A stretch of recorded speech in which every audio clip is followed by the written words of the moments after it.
Eduardo Punset. El blog de Eduardo Punset. Los políticos no velan por la mayoría. Autor, Eduard Punset, 21 de febrero 2010. ¿Qué es lo que le importa a la inmensa mayoría? Su bienestar depende, es lo que sugieren los mejores estudios académicos, de poder ejercer un mínimo control sobre su vida y su trabajo. No el gobierno, sino ellos mismos. A la mayoría le gusta saber que no todo está en manos de la maquinaria administrativa o corporativa. La última de las cajeras en un supermercado se siente mejor si los clientes le preguntan y ella puede ayudarlos a elegir el producto. Tiene entonces la sensación de que su trabajo sirve para algo y de que controla, por lo menos, una parte de todo el tinglado. Idéntica preocupación se extiende al mundo corporativo. Los ejecutivos funcionan mejor como equipos si se sienten partícipes de un proyecto. El estamento político y administrativo centra sus esfuerzos en alcanzar ese objetivo. O más bien en todo lo contrario. Se diría que la única ocasión en que se ocupan de la mayoría es cuando pueden penalizarla controlando, cada vez más, los movimientos de una minoría hasta no dejarlos ni respirar. Limitar la circulación en determinados tramos a 80 km por hora, luego a 60 y después, justo cuando se inicia una bajada que obliga a frenar, antes de que el control de radar grabe la supuesta infracción, a 40, porque así se le ha ocurrido a un déspota disfrazado de especialista de la circulación. Y después otra vez a 60. Sede del Congreso en Madrid, foto, Wikipedia. Si se dieran las circunstancias adecuadas, la mitad de los profesionales con un puesto de trabajo serían mujeres, hoy que el número de diplomadas supera ya al número de diplomados. Pero se sigue muy lejos de que esto ocurra, las que han conseguido un puesto de trabajo siguen sumidas en el desamparo por culpa de un sector público que no se decide a invertir sumas ingentes en guarderías infantiles y centros pedagógicos. El estamento político se centra en ser más compasivo con la infancia y la juventud. O más bien al revés. El discurso político prefiere, al contrario, fomentar el odio de clase y alimentar mediante información manipulada el dogmatismo histórico. Dentro de muy pocos años, las enfermedades mentales constituirán ya el primer factor de preocupación social, pero, en lugar de introducir de manera masiva puntos de apoyo psicológico abiertos al público, se prefiere ignorar la información disponible sobre las depresiones o el suicidio, que siguen siendo temas tabú para la mayoría de los afectados. Para perseguir las prácticas corruptas, se prefiere teatralizar los casos aislados de corrupción identificados en los tribunales especiales creados al efecto, en lugar de aplicar medidas de prevención, saneamiento e informatización del sistema judicial en su conjunto. ¿Qué es más urgente? ¿Qué está pidiendo la inmensa mayoría? El mantenimiento de tribunales especiales como en los tiempos de la dictadura o la creación de centros modestos, pero especializados, en los que neurólogos, maestros y terapeutas atienden al público. A la mayoría de la gente le importa tener la sensación de que ellos mismos controlan algo de su vida, de que pueden dejar, confiados, a sus hijos mientras las madres se incorporan al trabajo, de que se vela por disminuir los índices de violencia generalizando el aprendizaje social y emocional. Mientras que al estamento político parece importarle controlar las infracciones de una minoría, aunque sea a costa de dificultar los movimientos de la mayoría. ¿No sería más conveniente pertrechar a las generaciones futuras con las competencias necesarias para focalizar su atención, solventar conflictos, gestionar la diversidad de un mundo globalizado, sugerirles cómo afinar sus mecanismos de decisión, educar el corazón de los ciudadanos y no solo su mente? La inteligencia no es exclusivamente humana. Autor, Eduard Punset, 14 de febrero 2010. Estudiando el comportamiento de los primates, lo siento, querido lector de la nueva década que acaba de inaugurarse, estamos aprendiendo no solo cómo funciona el proceso cognitivo de ellos, sino también el nuestro. Es más, nunca sabremos lo que es el conocimiento humano sin haber ahondado en lo que compartimos con los primates. Lo que intento sugerir es que, en estos momentos, los mejores científicos están dejando de referirse a la inteligencia como el atributo eminentemente humano que nos diferenciaría del resto de los animales. Preferimos ahora aceptar que hay conocimiento o incluso pensamiento en varias especies cuando afloran tres características: la flexibilidad en el comportamiento no encadenada necesariamente a la genética, la representación mental de un escenario que permite variar su composición y algo que es inherente a las dos, me refiero a la complejidad. Existen organismos animales, incluidos los humanos, que han aprendido una serie de cosas que les permiten diseñar estrategias a la hora de cumplir un determinado objetivo. Lo que te han enseñado puedes olvidarlo o descartarlo o modificarlo y, por ello, este tipo de aprendizaje no genético suele ser flexible. Mi perra solía tirar de mí hacia la panadería del barrio, y yo aceptaba ir por otras razones, como la de comprar el pan, porque la amable dependienta siempre le daba un bollo. La verdad es que, sin cierta flexibilidad, no se activa un proceso cognitivo complejo. Si un día no estuviera la dependienta amable y nadie le diera nada a mi perra, al día siguiente volvería a tirarme hacia la tienda. Ahora bien, no hice la prueba con ella, pero sí con ratones en otro contexto. Si no hubieran premiado con el bollo a la perra durante un mes seguido, habría dejado de tirarme en aquella dirección al regresar del paseo. El hecho es que, sin cierta flexibilidad, no se puede hablar de conocimiento o pensamiento. Todos hemos tenido amigos, animales unos y humanos otros, que no dan muestras de la suficiente flexibilidad en sus costumbres. En lugar de discutir en el futuro si mi jefe o director de departamento es más o menos inteligente que un cuervo o un perro, vamos a sopesar primero si reúne la flexibilidad suficiente de comportamiento, la capacidad para crear una representación mental, que le permite intuir o recurrir a la memoria, después, y, por último, la complejidad inherente a las dos. Las tres cosas se pueden dar en diferentes especies, en una especie de los primates, por ejemplo, y no darse las tres, en cambio, en mi director de departamento. No hay que tener miedo de aceptar que una persona o un animal no humano está pensando, cuando resuelve el problema que se le plantea, recurriendo a la flexibilidad y a la representación mental. Por representación mental quiero decir la capacidad de imaginar, intuir o anticipar lo que puede ocurrir si algo o alguien cambia de situación o conducta. Si mi jefe tiene manías y no es capaz de cambiar la hora en la que suele tomar café, a pesar del trabajo acumulado en un día determinado, y, además, es el último en enterarse de que el ciclo económico es ahora adverso, estará haciendo gala de una inflexibilidad e incapacidad de representación mental que lo catapultan como incompetente a los ojos de los demás. La gran ventaja de arrinconar la antigua división entre los humanos supuestamente inteligentes por una parte y el resto de los animales por otra es que nunca podremos definir la naturaleza de los procesos cognitivos de los primeros sin haber identificado aquellos aspectos del conocimiento que compartimos con nuestros parientes más cercanos, los primates. El cerebro no distingue entre dolor físico y dolor emocional. Autor, Edward Punset, 7 de febrero 2010.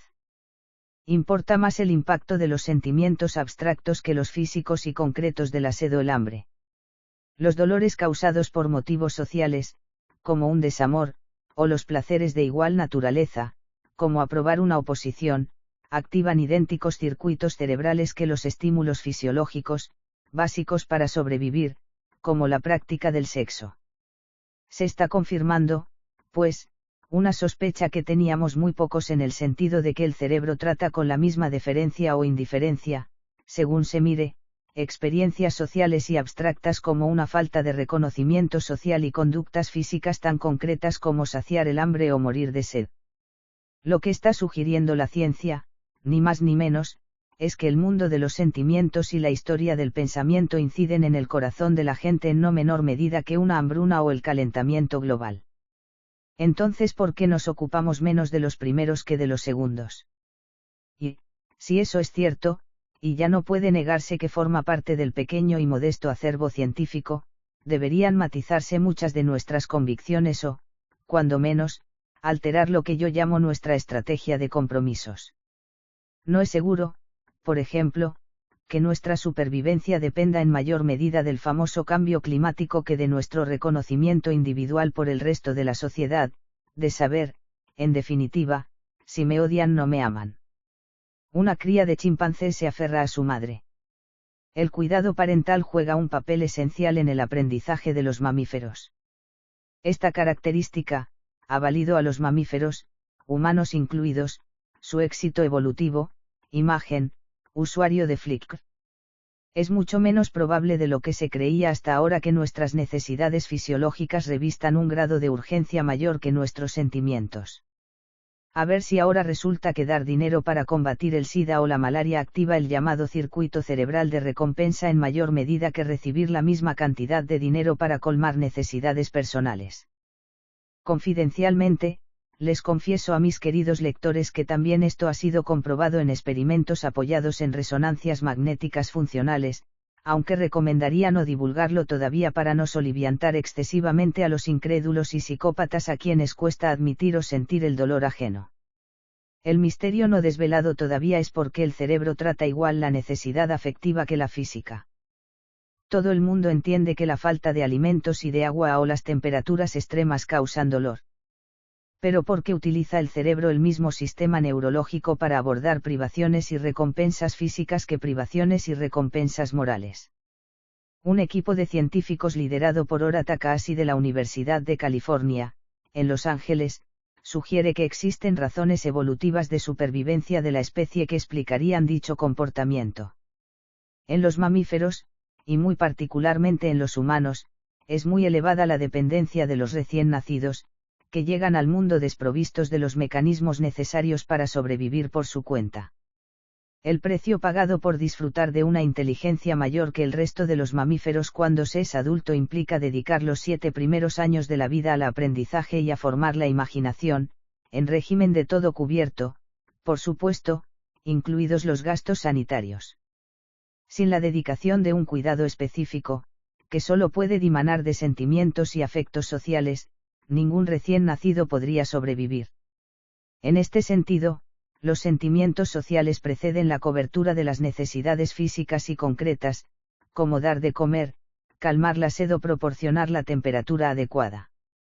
Es muy discutible que sin esos sentimientos sociales pudiera darse luego la compensación física necesaria para sobrevivir. El cerebro acierta en dar a los primeros la misma prioridad que a la segunda. Esta vez, la evolución optó por la alternativa adecuada. Ahora, solo hace falta que todos nosotros nos comportemos de igual manera. Por lo menos, durante 2010. Un par de aclaraciones sobre Facebook. Autor, Edward Punset, 30 de enero 2010. La mayoría de las cosas que he aprendido ha sido escuchando a la gente e intentando desentrañar lo que les pasaba por dentro. Muchos lo intuyen y se prestan a esta búsqueda abierta y transparente del conocimiento. En las redes sociales hay también quien disfruta, sin embargo, controlando lo que sugieren los demás e imponiendo, si pueden, su criterio.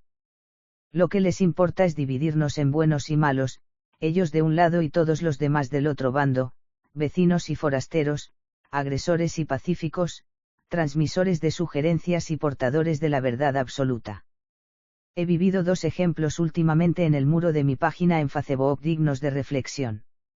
Una televisión autonómica, la Televisión 3 catalana, me invitó a un debate sobre Haití a raíz del terremoto. ¿Cuál fue la sorpresa?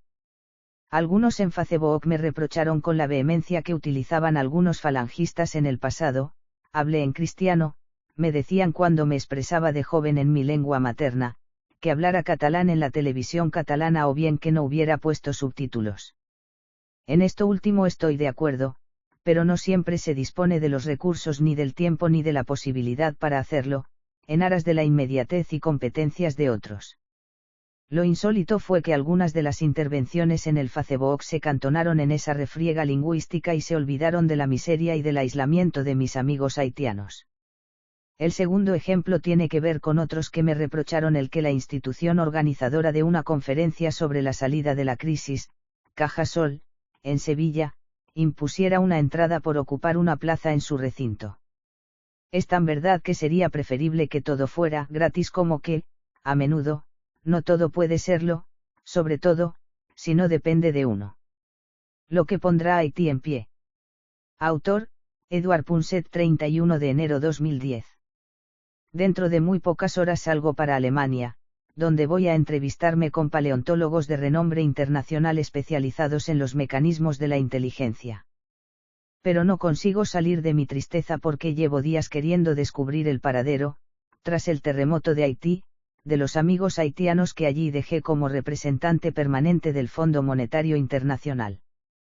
Me acuerdo de Orignes, el tonton Macoute que me sirvió de conductor y amigo del alma, de Molire, el vigilante de la casa en el barrio de Petionville, en la ladera que conducía a Puerto Príncipe, a los pies, Francisque, el ministro de Hacienda licenciado por la Sorbona y casado por el rito vudú con la diosa Ezrelé del amor, el inteligentísimo Antonio André, gobernador del banco emisor, Giselle, guardiana y sustento de mis hijas nacidas en París, Londres y Washington, Lourdes, que tampoco tenía un nombre compuesto por padre y madre, o por lo menos no formaban parte de sus vidas.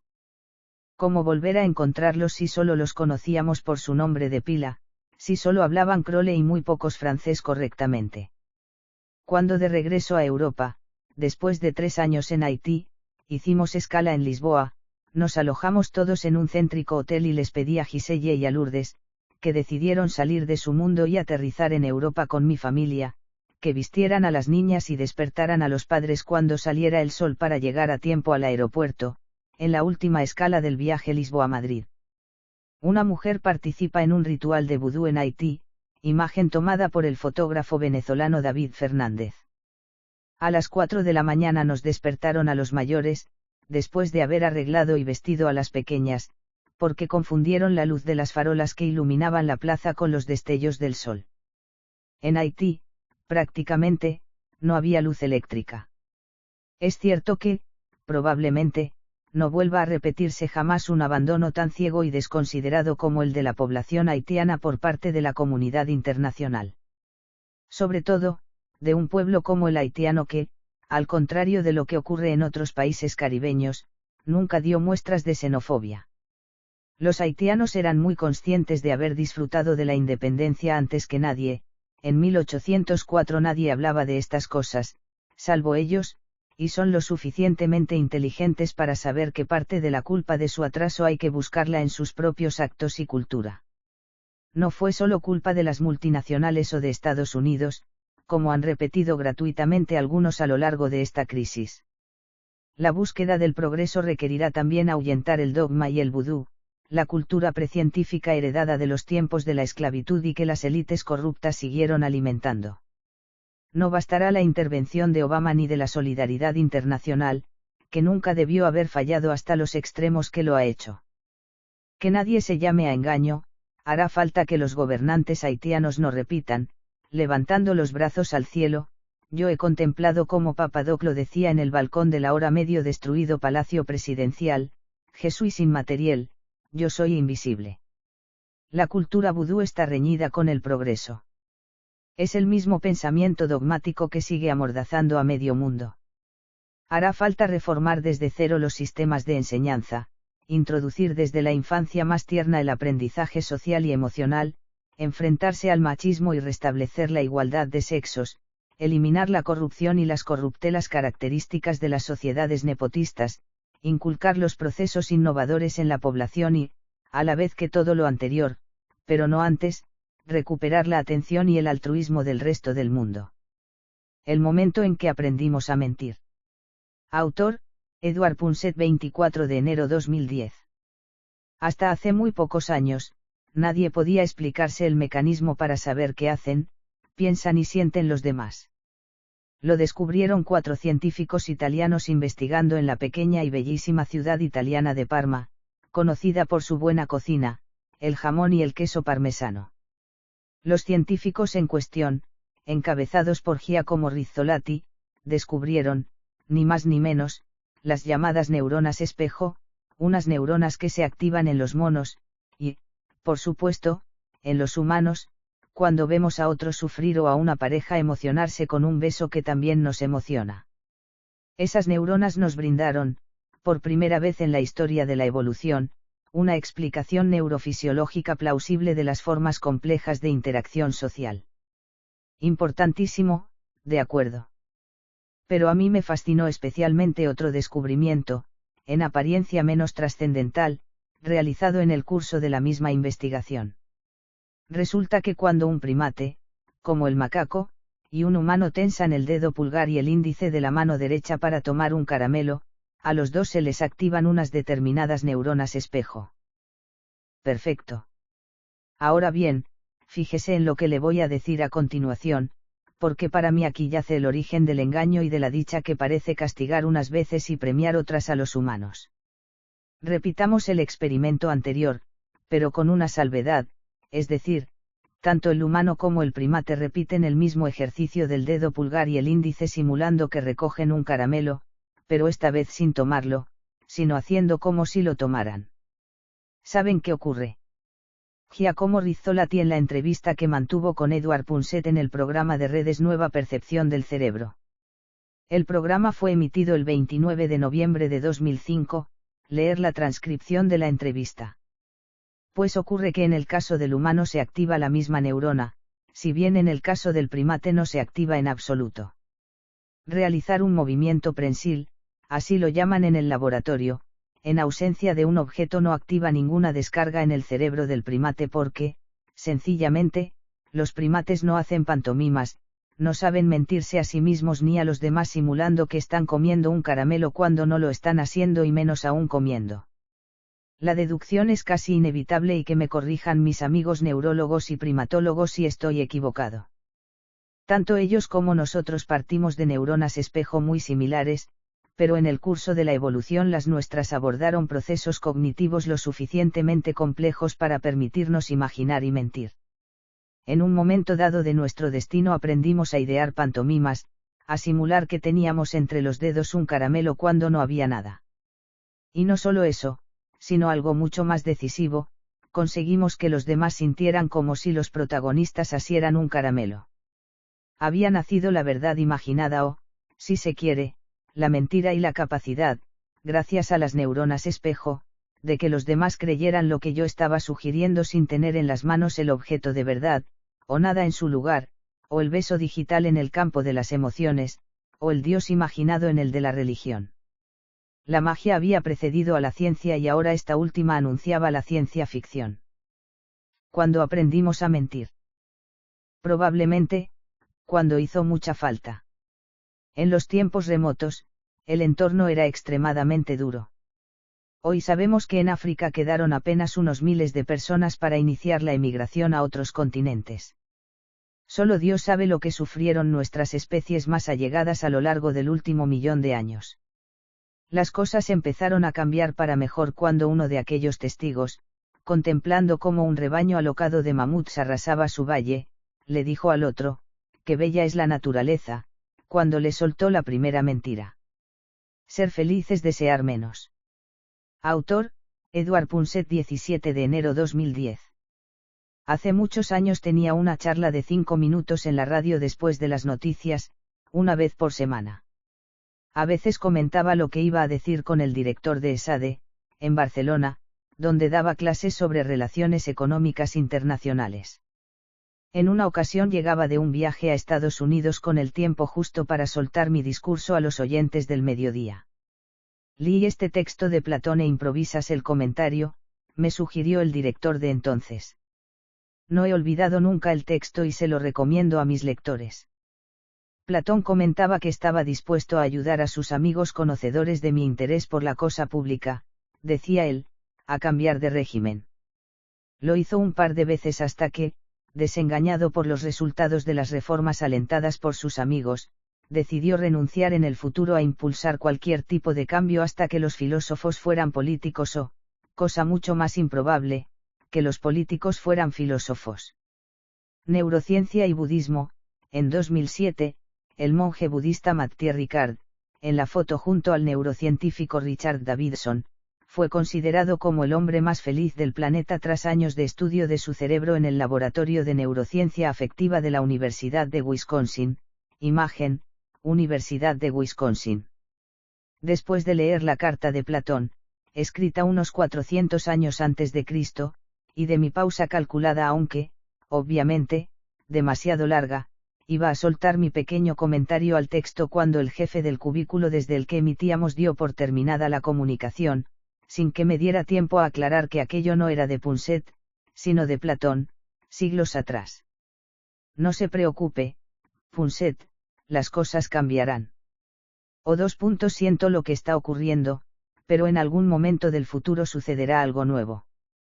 Este era el sentido de las misivas recibidas, pero lo más sorprendente no era eso, sino que su número se multiplicó por 10 sin que nadie notara que aquello no lo decía yo, sino Platón, hace más de 2400 años. Algo muy parecido me ha ocurrido leyendo un texto de Buda en mi ordenador sobre la felicidad y la infelicidad. Un poquito antes de Platón, Buda estaba diciendo algo muy parecido a lo que mis amigos científicos de las universidades de Harvard, Columbia y Stanford están descubriendo ahora, gracias a experimentos complejos y resonancias magnéticas alambicadas. ¿Qué decía Buda, 500 años antes de Cristo, sobre la felicidad? Pues que se podía salir de la infelicidad renunciando a muchos deseos de orden sexual y de otro tipo. ¿Y qué dicen ahora mis amigos científicos?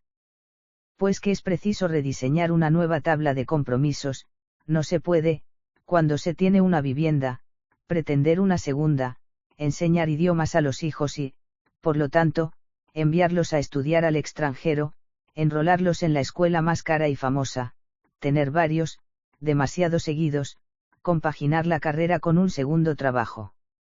O para ser más precisos, los expertos están sugiriendo que en la tabla de compromisos se puede incluir cualquiera de estos objetivos, pero difícilmente todos a la vez. ¿Qué otras pautas sugería Buda para ser feliz? La noble verdad del camino que lleva al cese del sufrimiento, para utilizar sus palabras, incluía el recto esfuerzo. Los mejores psicólogos, uno de ellos de origen húngaro, con un nombre imposible de pronunciar y que en la actualidad enseña en California, hablan de sumergirse en el flujo. Es preciso no solo esforzarse mucho en algo, sino dejarse embriagar por ello, ya sea un gran amor, un deporte, una profesión o trabajar las tardes de los domingos. Todo menos pasarlos, aburrido, viendo la televisión. Edward, por Dios, algo dirán de nuevo tus amigos neurólogos y psicólogos que no hubiera dicho Buda 500 años antes de Cristo. Pues no. Existe un consenso generalizado de que sin concentración no es posible educar. ¿Saben cuáles son las dos recetas más importantes según Buda? La recta atención y la recta concentración. No hay nada más incierto que la percepción del mundo exterior. Autor, Edward Punset, 10 de enero 2010. No te dejes matar por lo que dice tu cerebro, le dije. Si no defendiera mis convicciones, sería un cobarde, me replicó con rostro sombrío. Lo que te estoy sugiriendo es que la percepción de cobarde puede no coincidir con la realidad, de la misma manera que la palabra gato no tiene, necesariamente, ni el color ni la forma del animal que representa, añadí. Un vecino de asiento en el AVE en el trayecto Madrid-Barcelona estaba intentando convencerme de que iba a enfrentarse con quien hiciera falta para defender sus convicciones por alguien ultrajadas y sostenía que estaba dispuesto a todo. Yo intentaba transmitirle, sin éxito, algo que aprendí hace más de una década en el despacho de uno de los mayores neuropsicólogos del mundo, Richard Gregory, en la ciudad de Bristol, Gran Bretaña. Estamos convencidos de que la percepción que tenemos del mundo exterior es la correcta. Creemos a pies juntillas lo que estamos viendo. La verdad es que no hay nada más incierto. Ilusión óptica de la página web de Akiyoshi Kitaoka, profesor del Departamento de Psicología de la Ritsumeikan University, en Kioto, Japón. Para representar la realidad, nos servimos de palabras o de sensaciones. Es indudable que las palabras, como sugería antes, no tienen ni la forma ni el color de lo que representan. Cuando decimos zapato, gato o tenedor, estamos recurriendo a un vocablo que no se parece en nada al objeto que representa. La palabra en cuestión no tiene ni la forma ni el color de un zapato, un gato o un tenedor y, sin embargo, representa esos objetos. Igual ocurre, o puede ocurrir, con las sensaciones. Puedo sentir la ansiedad provocada por un estímulo exterior o dejarme embriagar por la belleza rojiza de una puesta de sol. Ahora bien, quién sabe si la realidad de la belleza o la ansiedad representada por la sensación en cuestión es como la mente nos sugiere que es. Sería muy raro y extraordinario que fuera así.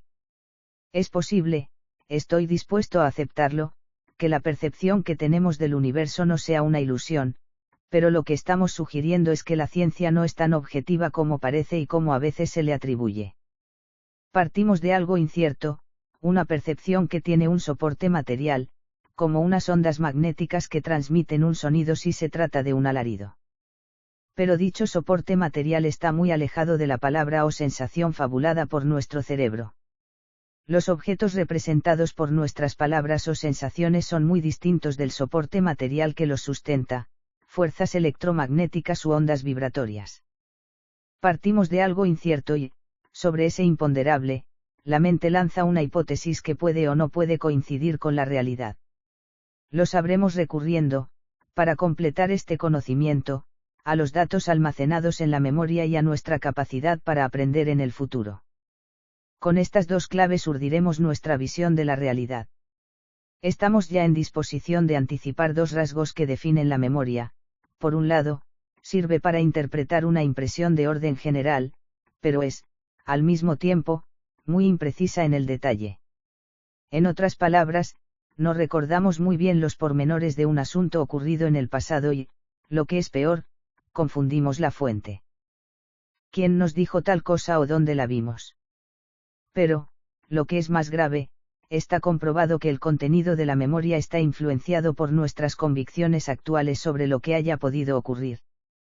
En cuanto a la segunda clave a la que recurrimos para disponer de una representación correcta de la realidad, nuestra capacidad de aprendizaje, resulta que el sistema de enseñanza habría que cambiarlo de arriba abajo, según dicen los especialistas.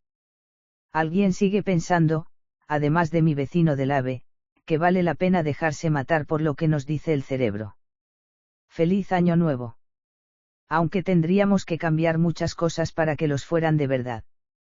Autor, Edward Punset, 28 de diciembre 2009. ¿Cuál de ellas? Una que afecte, primero, a las grandes mayorías, en lugar de solo a las minorías como nos tienen acostumbrados. De los dos grandes dominios en los que pueden producirse cambios debería, en segundo lugar, elegirse el mundo abstracto de los sentimientos, en lugar del mundo fisiológico y concreto. La ciencia está descubriendo que el cerebro otorga tanta importancia al primero, ejemplos de ello son el reconocimiento de los demás y el respeto a la libertad individual, como al segundo, el hambre y la miseria. El mejor candidato al premio en un mundo como el nuestro es el respeto a las libertades individuales. Aunque a algunos les pueda parecer simplista, los sistemas de gobierno en el mundo se pueden dividir en el grupo exclusivo que sigue la pauta de la llamada Revolución Liberal en Inglaterra del siglo XVII, esta última y los Estados Unidos, y, por otra parte, el grupo mayoritario del resto del mundo, preocupado exclusivamente por poner remedio a la injusticia social. Imagen de Wikipedia. ¿Qué estamos constatando hoy? La caída del muro de Berlín, de los regímenes comunistas y de la profunda crisis de buena parte de la izquierda ideológica se debió a perseguir, exclusivamente, la justicia social sin importar si este objetivo atentaba contra las libertades individuales. En el mundo anglosajón, en cambio, se descuidaron la consecución de algunos logros sociales como la protección sanitaria universal, el caso de Estados Unidos, con tal de no marginar la defensa de los derechos individuales. En la mayoría de los países apenas existe una cultura cívica que proteja los derechos de la persona, frente al acoso intolerable del Estado, el caso de España, donde está blindado, mientras que en el resto, la supuesta igualdad del Estado y los ciudadanos frente a la ley común, no genera el rechazo generalizado y esperado de la injusticia social. En España está claro que si pecamos de algo es de lo primero, y eso induce a apostar para que en el curso de los próximos 12 meses formemos piña en defensa de los derechos de las grandes mayorías por una parte y que siendo de naturaleza abstracta, por otra parte, afectan a los sentimientos. Se trata de desblindar el Estado e impedir que siga interfiriendo con nuestras vidas en la medida que lo hace ahora, defender la independencia de los poderes ejecutivo, legislativo y judicial que, desgraciadamente, siguen embrollados el uno con el otro cuando no son el mismo, apostar por un sistema electoral que devuelva el poder de decisión a los ciudadanos y, en definitiva, fortalecer el renacimiento de una cultura que garantice la protección de los derechos de las personas y de sus sentimientos. Cuando regresé a España después de 20 años en el extranjero, la gente amiga me preguntaba qué nos diferenciaba realmente a los españoles del resto. Tardé más de una década en constatar que éramos muy parecidos a la mayor parte del resto del mundo. Deberíamos ser más como las mariposas monarca. Autor, Edward Punset, 20 de diciembre 2009. He podido contemplar la llegada de millones de mariposas monarca, Danaus plexippus, para invernar, lejos de la nieve de sus paisajes originarios en Canadá, a 5.000 kilómetros de las montañas de Valle de Bravo, en el oeste del Estado de México, donde estuve en noviembre. Pienso, al mismo tiempo, en el asombro que nos produce que no se hayan descubierto todavía ciertos misterios de los humanos. Uno de ellos es la conciencia. El progreso efectuado en el conocimiento de las conexiones neurológicas no nos ha permitido todavía saber cómo el ser humano se forma la conciencia de sí mismo. Me inquieta en mayor medida todavía que no hayamos descubierto el secreto del proceso migratorio de organismos como el de la mariposa monarca. Cada año, al iniciarse el invierno, huyen de las praderas nevadas del norte y siguen rumbos, elegidos por sus antepasados, hacia lugares donde el invierno es mucho más soleado y caluroso. Inundan las carreteras bajando de la montaña en busca de sol y agua.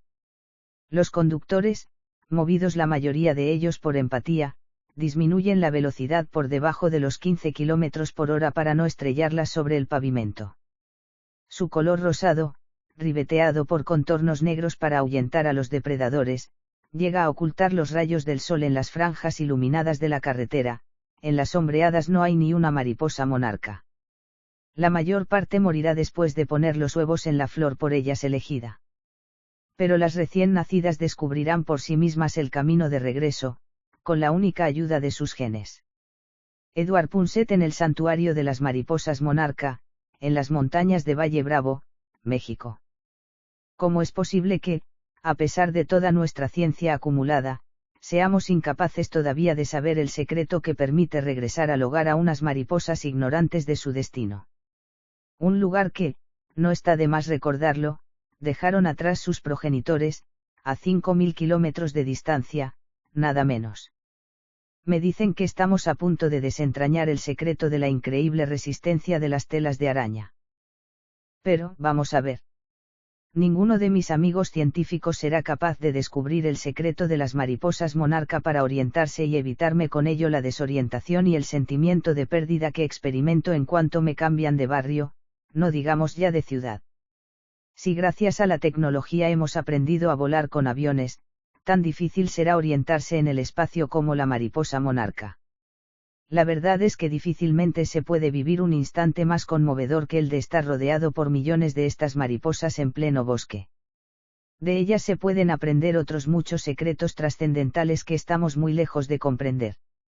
Mientras a nosotros nos ha dado por echar cemento en todos los paisajes, ellas son un factor de equilibrio ecológico, por el camino se alimentan de la planta llamada lengua de vaca o algodoncillo, pero al mismo tiempo la poliniza. ¡Qué envidia! ¿Qué les damos nosotros a las vacas o a los cerdos que cruelmente nos comemos?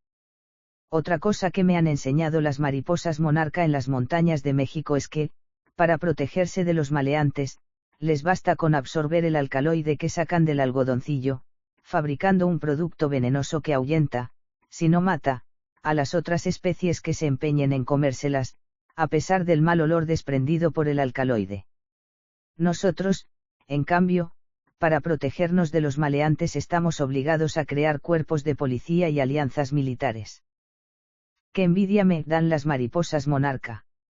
¿No podrían mis amigos científicos asimilar para nosotros algunas de sus innovaciones? Por si fuera poco, viven 12 veces más que el resto de las mariposas. La revolución que se acerca. Autor, Edward Punset, 14 de diciembre 2009. Vamos a ver. Primero pongámonos de acuerdo en las 3 o 4 cosas que realmente han cambiado según los mejores expertos. Es indiscutible que estamos en plena globalización, Las clases a las que yo asistía de pequeño estaban compuestas por niños oriundos de entornos extremadamente parecidos. Éramos como dos gotas de agua. Las clases de hoy son tan raras que he oído a un educando norteamericano decir a veces, parece que he reunido a 30 pacientes mentales, en realidad son el reflejo de un mundo globalizado en el que ha desaparecido la cultura hegemónica. Segundo, en contra de todas las apariencias, vivimos en un mundo en donde está declinando el índice de violencia y aumentando las cotas de altruismo. Los experimentos efectuados al respecto son innumerables. Lo que no sabemos es rentabilizar esas tendencias a nivel social y, sobre todo, a nivel individual. Vale la pena, pues, replantearse la necesidad de hacer algo, porque no es cierto que vayamos inevitablemente a una situación caótica. Tercero, existe un consenso generalizado en el sentido de que la consecución de mayor compasión y menos violencia pasa por la reforma educativa. ¿Cuáles serán las dos corrientes básicas del conocimiento que permitirá esta reforma? Aprender a gestionar la diversidad de las clases que son el producto de un mundo globalizado. No será posible destilar conocimientos adecuados sin haber aprendido primero a gestionar esta diversidad alucinante de culturas y etnias distintas de las clases modernas. Finalmente, al tiempo que los maestros aprenden a gestionar la diversidad, la sociedad entera deberá amaestrar la gestión de aquello que une a los miembros de las clases modernas, a sus padres y a sus abuelos, gestionar las emociones con las que vienen al mundo, que son básicas y universales. Cómo se gestiona el odio, el desprecio, la rabia, los enfados, la felicidad o la sorpresa. Lo extraño es que hayamos podido sobrevivir tantos años sin tener ni idea del aprendizaje social y emocional. La arqueología de las emociones. Autor, Edward Punset, 6 de diciembre 2009. No me pregunten por qué, pero tengo ganas de reflexionar sobre la arqueología de las emociones básicas y universales. En México, donde estuve hace poco en la fantástica ciudad de las ideas, viven los indígenas mazahuas. Esta palabra, mazahua, significa en la lengua náhuatl gente del venado. Ya estaban aquí cuando llegaron los conquistadores españoles, pero no son los más antiguos, al contrario, son más recientes y evolucionados que, pongamos por caso, los rarámuris. Me gustaría tener tiempo para hablar con ellos y, mediante encuestas bien meditadas, ahondar algo en la arqueología de las emociones básicas y universales, la empatía, es decir, la capacidad para sentir el dolor ajeno, la rabia y el miedo, la felicidad, la sorpresa o el desprecio. Acabo de conversar en Puebla, México, con uno de los primatólogos más ilustrados del planeta, Frans de Waal, el primero en profundizar en la arqueología de las emociones en el resto de los animales, me refiero, concretamente, a los mamíferos no humanos, como los elefantes. Frans de Waal ha podido demostrar el sentimiento de empatía que reside en la mayoría de mamíferos. Imagen, usuario de Flickr. El estudio de las emociones en los humanos estuvo siempre mal visto hasta que, gracias a las nuevas tecnologías de resonancia magnética, pudimos empezar a medirlas, cuánto disminuía el volumen de nuestro hipocampo en el cerebro, y por tanto de la memoria, a raíz de un estrés exagerado. ¿En qué medida afectaba al feto el estrés materno, una vez que se pudo comprobar que la hormona del estrés atravesaba la placenta? Nadie en la Tierra había enseñado a otros cómo gestionar sus emociones. Si las tenías, se debían controlar o ser destruidas. De ninguna manera aprender a gestionarlas. Hasta ayer se estimaba que, contra todas las apariencias en las distintas especies de mamíferos, el resto de los animales no desarrollaba la empatía necesaria para ponerse en el lugar del otro. El gran mérito de Frans de Waal ha sido demostrar, más allá de cualquier duda, que la mayoría de los mamíferos eran tan capaces de sentir empatía como nosotros mismos, y, desde luego, mucho más que los psicópatas, que no pueden sentir el dolor ajeno. Hay escenas conmovedoras de elefantes adultos intentando salvar a uno mucho más joven de las aguas turbulentas y el lodo asfixiante de un río en el que apacentaban. Último libro de Frans de Waal. Ahora es innegable que los mamíferos no humanos son también sentimentales y que, por lo tanto, tendremos que dejar de hacerles daño innecesariamente tarde o temprano. Ahora no tenemos más remedio que aceptar que, con la excepción de determinados psicópatas, los homínidos que nos precedieron fueron capaces de situarse en el lugar del otro tanto como los de ahora, de empatizar con los demás si estos sufrían. Lo que no sabemos es si siempre fue así ni si hay diferencias acusadas en la expresión de aquellas emociones básicas y universales entre nosotros y los pueblos primitivos. Sería interesantísimo estudiar la arqueología de las emociones en los humanos porque tal vez descubriéramos que algunas de estas emociones no eran sentidas en igual grado o bien que su expresión facial era distinta, cuáles eran los rictus en las caras de los mazahuas cuando se enamoraban. En cuanto al potencial para paliar el dolor ajeno, cuando surge. A los lectores que me pregunten por qué tengo ganas de conocer la arqueología de las emociones, les diré enseguida que este conocimiento me ayudaría a alimentar la esperanza de que, si en el pasado cambiaron a mejor, en el futuro no van a cambiar a peor. En este caso, sentiremos más intensamente todas las emociones, sabremos expresarlas con mayor ecuanimidad y, sobre todo, habremos aprendido a gestionarlas. Memoria y aprendizaje, claves para percibir la realidad. Autor, Edward Punset, 29 de noviembre 2009. ¿Cómo nos las arreglamos para andar por el mundo? ¿Qué instrumentos utilizamos para aclararnos en un entorno cambiante? ¿Somos conscientes de los recursos de los que disponemos? No me digan, de entrada, que la solución más cómoda es no cambiar de opinión y atenerse siempre al pensamiento heredado o adquirido. Cuando todo cambia, la manera más fácil de ser infeliz es no cambiar nunca de manera de ser o pensar. Esta obviedad la damos por asumida. En otras ocasiones hemos apuntado al hecho de que todo comienza con una percepción del mundo exterior inexacta, que luego intentamos completar con la ayuda de la memoria y de nuestra capacidad de aprendizaje. La percepción incierta está sustentada por fenómenos físicos de los que sabemos poco, la fuerza de la gravedad, ondas electromagnéticas u ondas del sonido responsables de la velocidad a que nos movemos, el color de una puesta de sol o el eco de un alarido. Tras ello, viene en nuestra ayuda la memoria. Inestimable. Nos permite almacenar instantes o procesos de nuestra vida que nos sirven de precedente para no equivocarnos demasiadas veces después.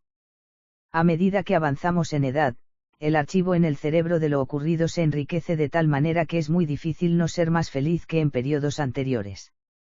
Los músculos de un septuagenario no estarán a la altura de los de un adolescente, pero la disponibilidad de recuerdos útiles es incomparablemente mayor en el caso del primero.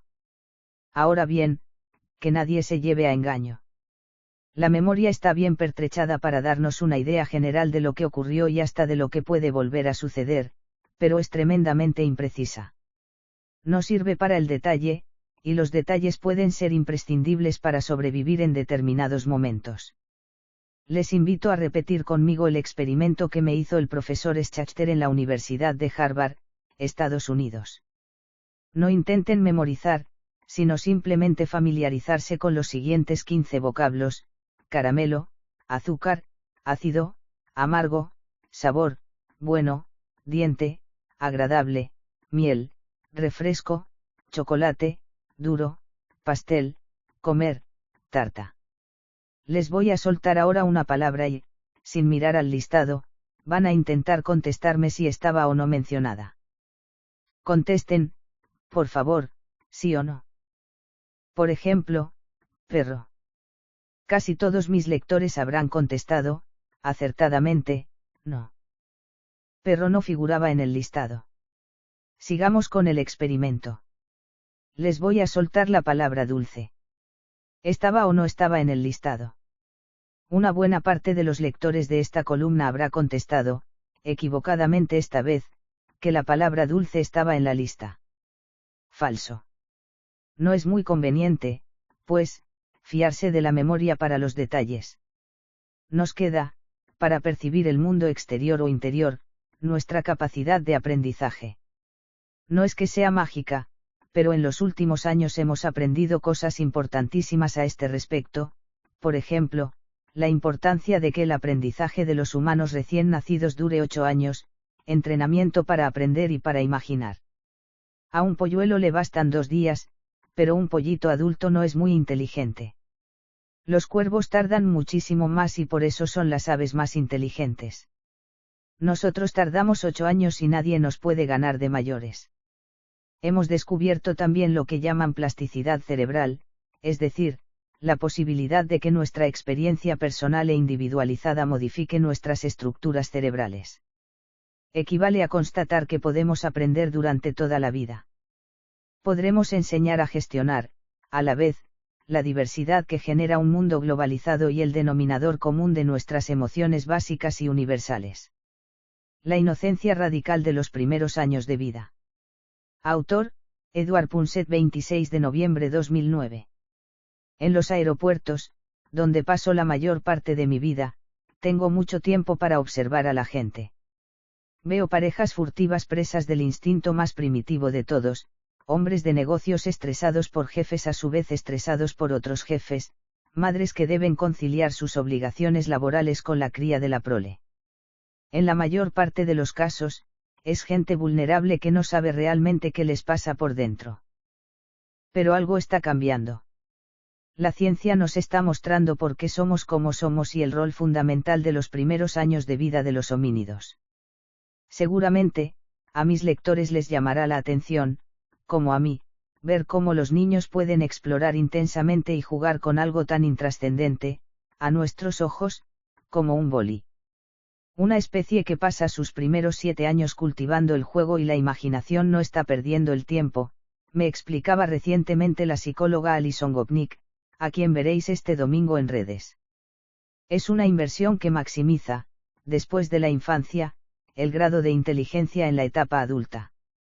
De hecho, se ha descubierto una correlación entre la duración del periodo de aprendizaje en la infancia, 1 hora en los polluelos, meses en los cuervos, años en los humanos, y el nivel de inteligencia en la edad adulta.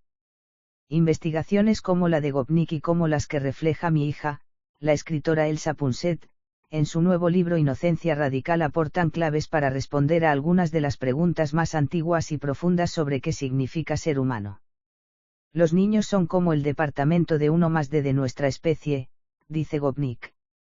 La imaginación no es algo que desarrollamos solo para nuestra diversión, sino que parece ser algo conectado a la forma en que luego comprendemos la estructura del mundo.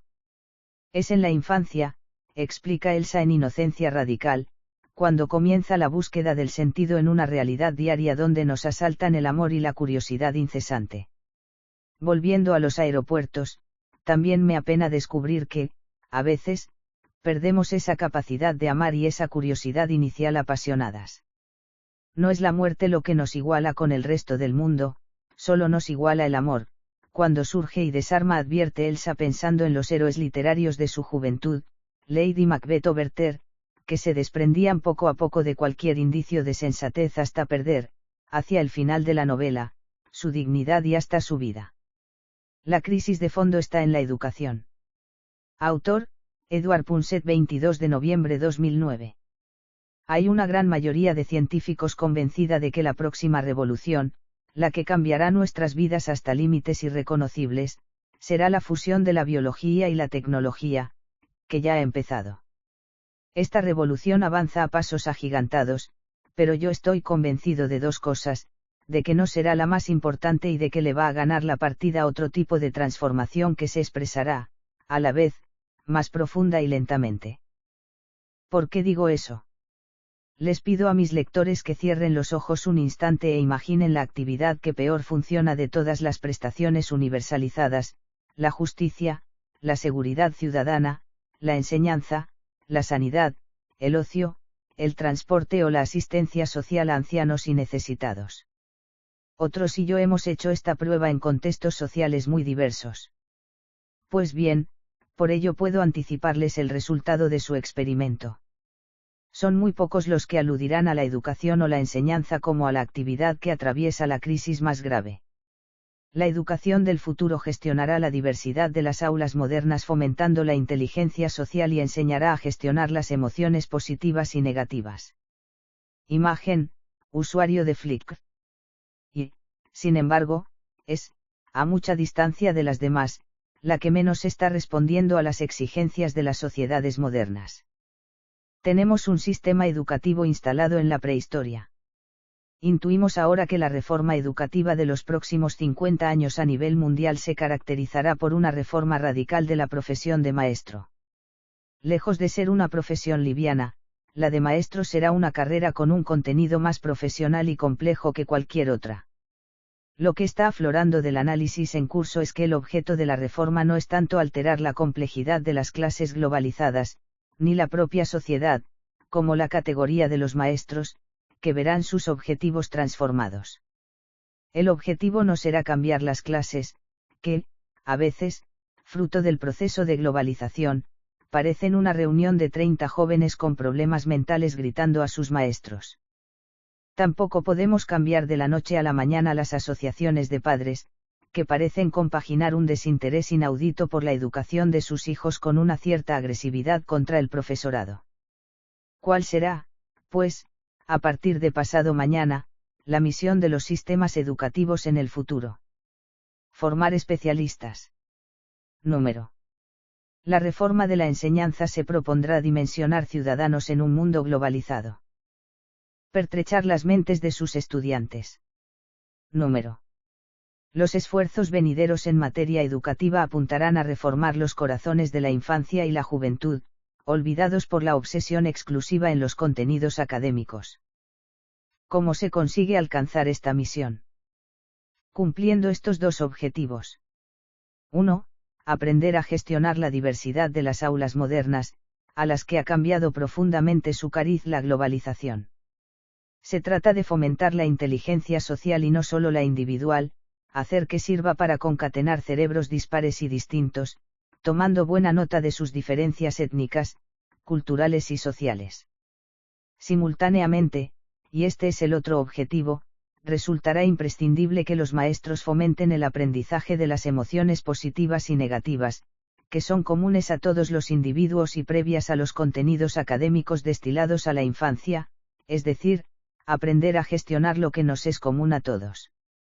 Se trata de enseñar a los jóvenes a gestionar la rabia, la pena, la agresividad, la sorpresa, la felicidad, la envidia, el desprecio, la ansiedad, el asco o la sorpresa.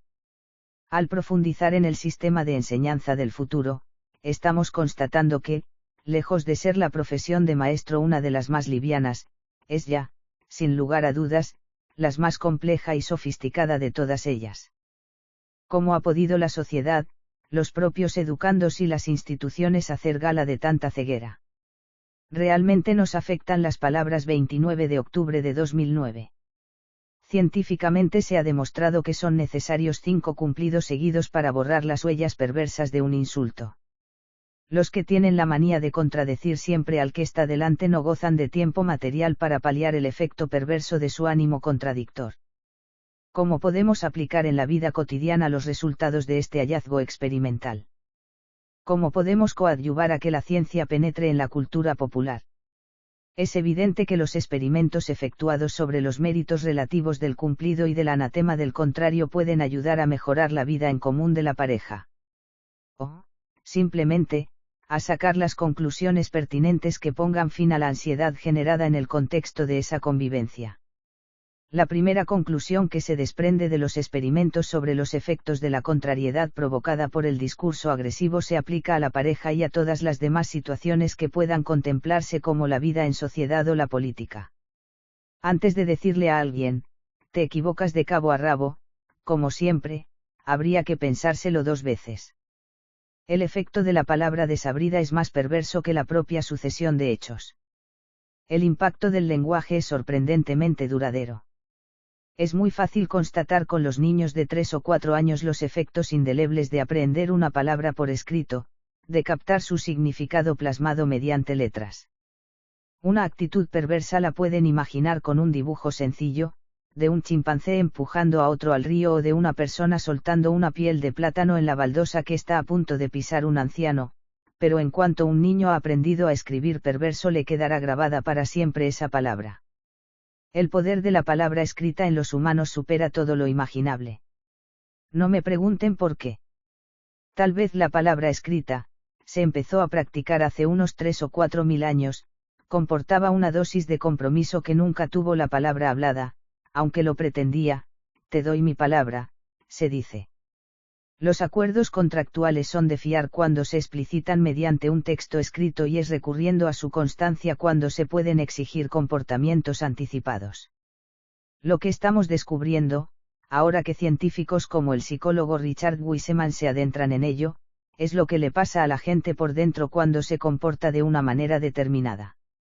Más de un lector se preguntará, por supuesto, es posible que durante miles de años hayamos prodigado menos cumplidos que acusaciones, sin saber que estábamos destruyendo la convivencia de una pareja o de una sociedad. Ahora resulta que, después de años investigando las causas de la ruptura de una pareja, el porcentaje de las que desaparecen es mucho mayor cuando uno de los miembros es extremadamente tacaño en los cumplidos, costándole horrores admitir, ¿qué razón tienes, amor mío? Que conste que los mismos experimentos están haciendo aflorar una sospecha centenaria. No sirve de nada mentir y buscar maneras alambicadas de hacer creer al otro que compartimos su criterio, estando a años luz de hacerlo. Cuando los consultores de parejas problemáticas o en vilo aconsejan mayor recato, fórmulas envolventes que disfracen la situación real o sobreentendimientos subliminales, no consiguen engañar a nadie. Siendo eso así, resulta inevitable preguntarse por los efectos sociales de que la mitad de la población esté siempre imputando al resto razones infundadas, taimadas, perversas, interesadas para explicar su comportamiento. Será muy difícil no sacar la conclusión de que esas palabras calan hondo en la mente colectiva y acaban dividiendo en dos partes irreconciliables a la sociedad. Hacen falta 5 cumplidos para resarcir un insulto. 26 de octubre de 2009. Científicamente se ha demostrado que son necesarios 5 cumplidos seguidos para borrar las huellas perversas de un insulto. Los que tienen la manía de contradecir siempre al que está delante no gozan de tiempo material para paliar el efecto perverso de su ánimo contradictor. ¿Cómo podemos aplicar en la vida cotidiana los resultados de este hallazgo experimental? ¿Cómo podemos coadyuvar a que la ciencia penetre en la cultura popular? Es evidente que los experimentos efectuados sobre los méritos relativos del cumplido y del anatema del contrario pueden ayudar a mejorar la vida en común de la pareja. O, simplemente, a sacar las conclusiones pertinentes que pongan fin a la ansiedad generada en el contexto de esa convivencia. Anuncio de la Juvenile Protective Association en una campaña para generar conciencia sobre las profundas heridas psicológicas que deja el abuso verbal.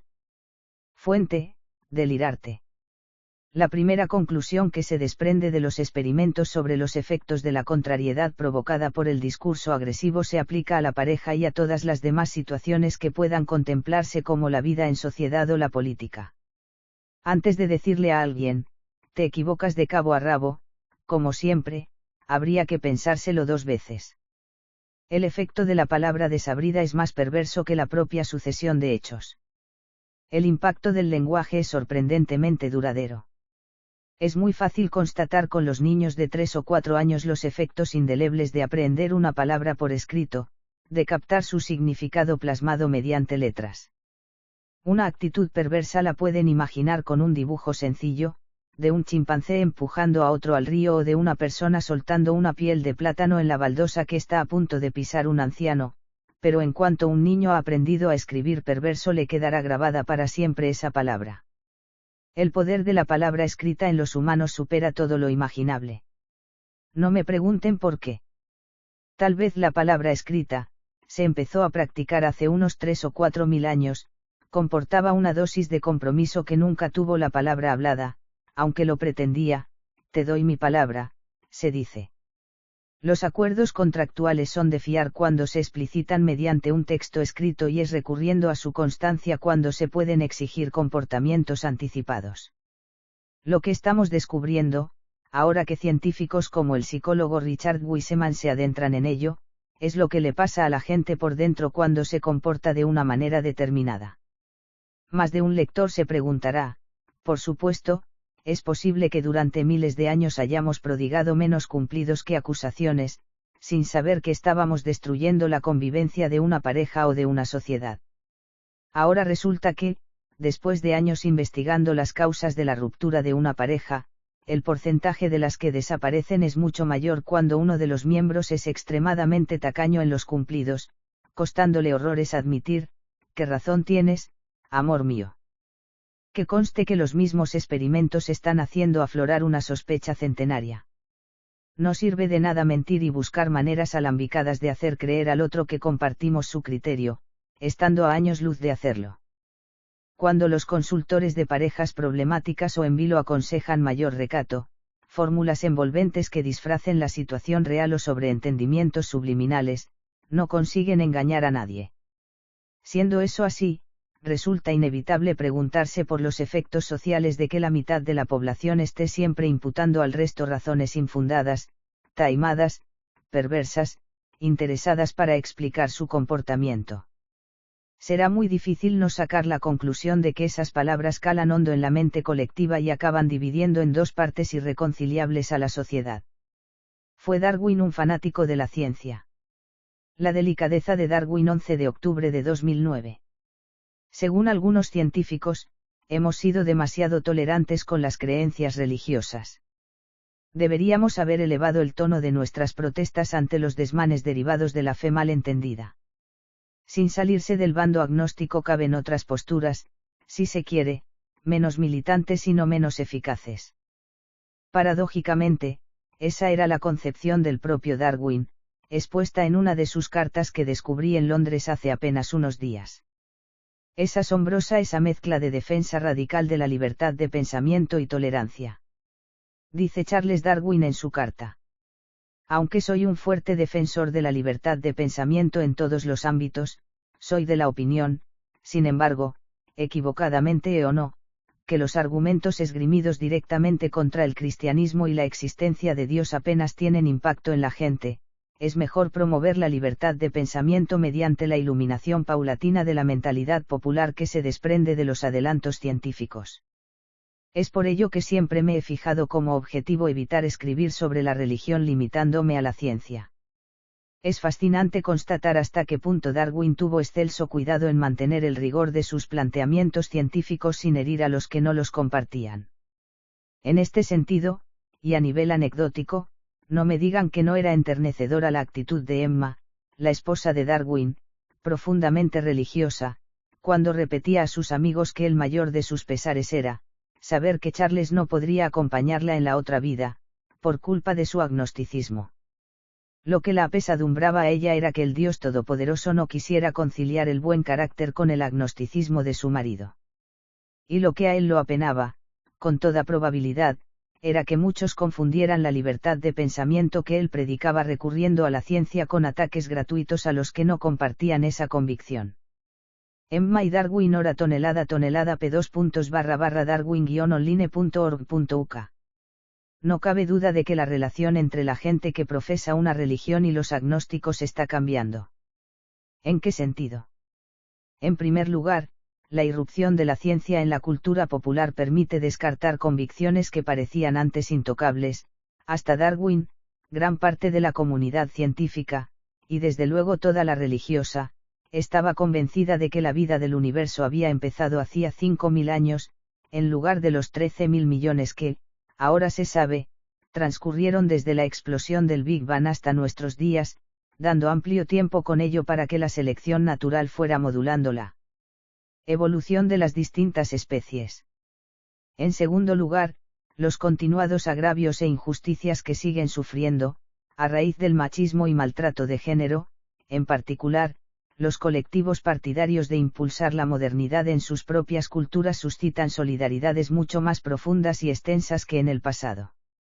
Yo he visto con mis propios ojos en plena Quinta Avenida de Nueva York, pocos días después del ataque terrorista a las torres, una pancarta que rezaba, "Indio God We Trust", en Dios confiamos, mientras en la acera opuesta alguien, enardecido, le gritaba al portaestandarte, "Fuck you". Que te den. No es difícil predecir que pronto volveremos a estar inmersos en un debate en torno a la religión, no necesariamente más virulento que antes, pero sí más extendido socialmente y algo más fundamentado. A la ciencia y a los científicos les va a resultar más difícil que en tiempos de Darwin mantener silencio en ese debate, entre otras mil cosas, porque ahora faltan solo 4 días para que se pueda fabricar vida sintética, bacterias, concretamente, en el laboratorio. La ciencia, en eso Darwin tenía razón, es el mejor estímulo para la libertad de pensamiento. Siempre y cuando sepamos conciliar como él los planteamientos rigurosos con modales atinados. Corazonada 6 de octubre de 2009. En las universidades de Yale, Princeton y Harvard, neurólogos y psicólogos como Jonah Berg están descubriendo una concepción nueva del inconsciente que otorga a las corazonadas un poder hasta ahora insospechado. Vayamos por partes, porque me dan ganas de pedirle a mis lectores que se pongan el cinturón de seguridad, no porque vayamos camino de ninguna catástrofe, sino porque la idea de las razones que asoman tras las decisiones que tomamos cambiará de forma radical y, por lo tanto, las razones de su propia vida. Resulta que la gente se equivoca casi siempre sobre las causas de su conducta. Hasta hace muy poco tiempo, estábamos convencidos de que cuando se trataba de un problema sencillo, como andar por casa o cerrar los párpados si nos deslumbraba la luz del sol, el inconsciente se encargaba de solventar el problema. Por poco que se complicaran las cosas, como a la hora de decidir si me caso o no me caso, si salgo de viaje o cambio de trabajo, recurríamos a la conciencia para que utilizando la razón resolviera el problema. Varios experimentos en las facultades que mencionaba antes han demostrado que esto es, lisa y llanamente falso. Es cierto que en la última década ya habíamos descubierto, aunque no lo aceptara casi nadie, que las corazonadas o, por llamarlas por su nombre científico, las intuiciones o el subconsciente eran una fuente tan válida del conocimiento como la razón. Ahora bien, el tema de las corazonadas ha ido mucho más lejos. Lo que están demostrando los últimos experimentos efectuados es que el nuevo concepto de inconsciente implica que la conducta de una persona puede ser el resultado de algo que ha ocurrido en el entorno sin necesidad de un acto consciente por su parte, ni de que se entere de lo que está ocurriendo. El inconsciente por su cuenta es responsable no solo de la mayoría de las decisiones que tomamos, sino incluidas las de mucha importancia por la sofisticación o complejidad de los procesos cognitivos implicados. Más de un lector me preguntará, ¿y entonces para qué sirve la conciencia? La pregunta es fabulosa porque así es la respuesta que están aduciendo los científicos. La conciencia sirve, ni más ni menos, que para aprender a distinguir el pasado del presente y el futuro del pasado. Cuando descubrí esto por primera vez me dije que estaba en consonancia con lo que yo había intuido con el comportamiento de mis nietas, hasta que no alcanzaban los 5 o 6 años no tenían una idea clara de lo que era el pasado ni el futuro. Ahora resulta que la conciencia es un fenómeno tardío que, cuando aparece, nos permite conseguir una de las cosas más difíciles para los humanos, situarnos en el tiempo. Lo increíble es no haber descubierto hasta estos días que pasa lo mismo evolutivamente. Los humanos no tuvieron conciencia durante muchísimo tiempo. Es un instrumento refinado que no sirve para lo que creíamos, pero que solo surge a partir de un nivel de sabiduría y capacidad cognitiva determinada. Es fiable nuestra percepción. 27 de septiembre de 2009. Si nos perdemos, acabamos dando vueltas sobre nosotros mismos. ¿Por qué? Científicos alemanes han podido comprobar mediante un experimento que hacen falta algunas pistas esenciales para caminar en línea recta sin perderse. Claro, ya sabíamos que cuando se tiene la luna, el sol o una montaña enfrente, en otras palabras, algún punto de referencia, además de querer caminar en línea recta, era relativamente fácil conseguirlo, bastaba conseguir el punto de referencia si era visible. Ahora bien, yo les pido a mis lectores que cierren un instante los ojos e intenten imaginar una situación en la que han tomado la decisión irrevocable de ir en línea recta hacia adelante sin punto de referencia alguno, en plena oscuridad y con los ojos vendados, para no ver ningún resplandor que pueda servir de guía. ¿Saben lo que va a ocurrir? Van a descubrir que para seguir adelante en línea recta hacen falta estrategias cognitivas adicionales, sin las cuales van a acabar dando vueltas sobre ustedes mismos. Mindmap, fuente, icmatrix.com. Uno habría pensado que, por lo menos, seríamos capaces de andar en línea recta. Pues lo siento, querido lector. Sin ayuda, nuestro mecanismo de percepción y guía para hacerlo va acumulando tantos errores que acaba desviándose y dando vueltas sobre sí mismo.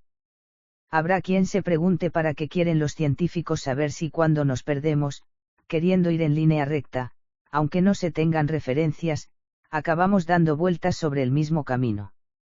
¿Qué más da? Me dirán otros, si son poquísimos a los que sueltan con los ojos vendados sin ver nada y los autoconvencen de que deben ir en línea recta. ¿Para qué tanto esfuerzo inútil?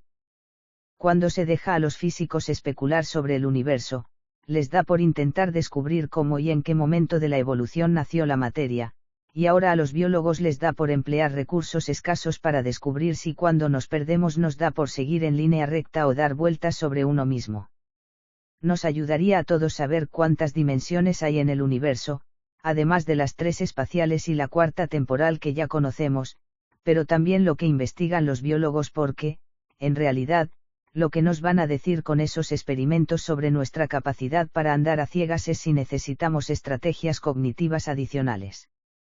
Si resulta que para una cosa tan simple como caminar en línea recta no nos podemos fiar de nuestros mecanismos de percepción, que por sí solos no van a llegar a ninguna parte, necesitan, además de nuestra voluntad, la presencia de la luna, una estrella o un ruido, ¿cómo vamos a podernos fiar a la hora de tomar decisiones más trascendentales como salir de viaje, casarnos o cambiar de trabajo? Obviamente, no basta con aceptar o rechazar estas disyuntivas. Habrá que pertrechar esas decisiones con estrategias cognitivas adicionales. Y eso es, justamente, lo que no quiere hacer mucha gente. Si no queremos acabar dando vueltas sobre nosotros mismos, o sobre el mismo problema que nos estuvo atenazando durante tanto tiempo, será preciso aportar puntos de referencia nuevos tan grandes como la luna, el sol o una montaña. Cuando emocional o cognitivamente hayamos tomado una decisión, me caso o no me caso, cambio o no cambio de trabajo, el grupo de científicos alemanes con cuyo experimento iniciaba esta columna nos está sugiriendo que eso no es más que el comienzo. Para no acabar dando vueltas sobre uno mismo hay que hacer muchas más cosas. ¿Cuántas realidades existen? 20 de septiembre de 2009. En los anales de la pintura llamada NAF, tal vez por su proximidad a la manera de ser de los niños, hay un cuadro del que fue, probablemente, su pintor más excelso, el haitiano Aubin, titulado Pont Médisant sur la route de Millet. Un personaje montado a caballo atraviesa el puente, indiferente a lo que allí se cuece. Apoyado en la baranda de la izquierda, pero de pie, alguien mira al animal como si allí no se barruntara nada, mientras que, sentado en el lado opuesto, otro le habla a una moza de a pie a poca distancia. En el cauce del río, unas plantas verdes animan algo el escenario. Y nada más. En el cuadro está todo lo imprescindible para montar un relato. Alguien que medita, otro que se desplaza a alguna parte, un tercero que le dice algo ininteligible a una joven en busca de compañía. El pintor oriundo del norte de Haití quiso decirnos, no hace falta más para liarla, basta la fase del chismorreo y la maledicencia. Es una visión tranquila del mundo que nos rodea. No pasa casi nada. Nadie vitupera a nadie.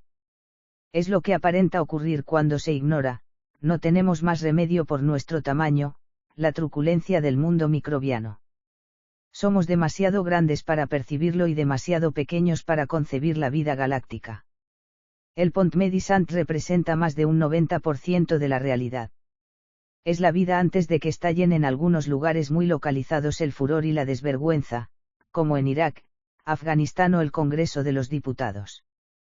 La casi totalidad de la existencia transcurre en un silencio amoroso, gente que se saca unos a otros los piojos mientras sonríen, ojos penetrantes que desde un banco de piedra miran al río bajar a la mar, conductores de trenes de cercanías que, cuando les dejan, disfrutan del paisaje que va desvelando la máquina, tímpanos apacibles de médicos escuchando los latidos de un corazón ansioso, los entramados emocionales idénticos de los niños y sus mascotas descubriendo el mundo todavía inexplorado, y el esplendor vegetal.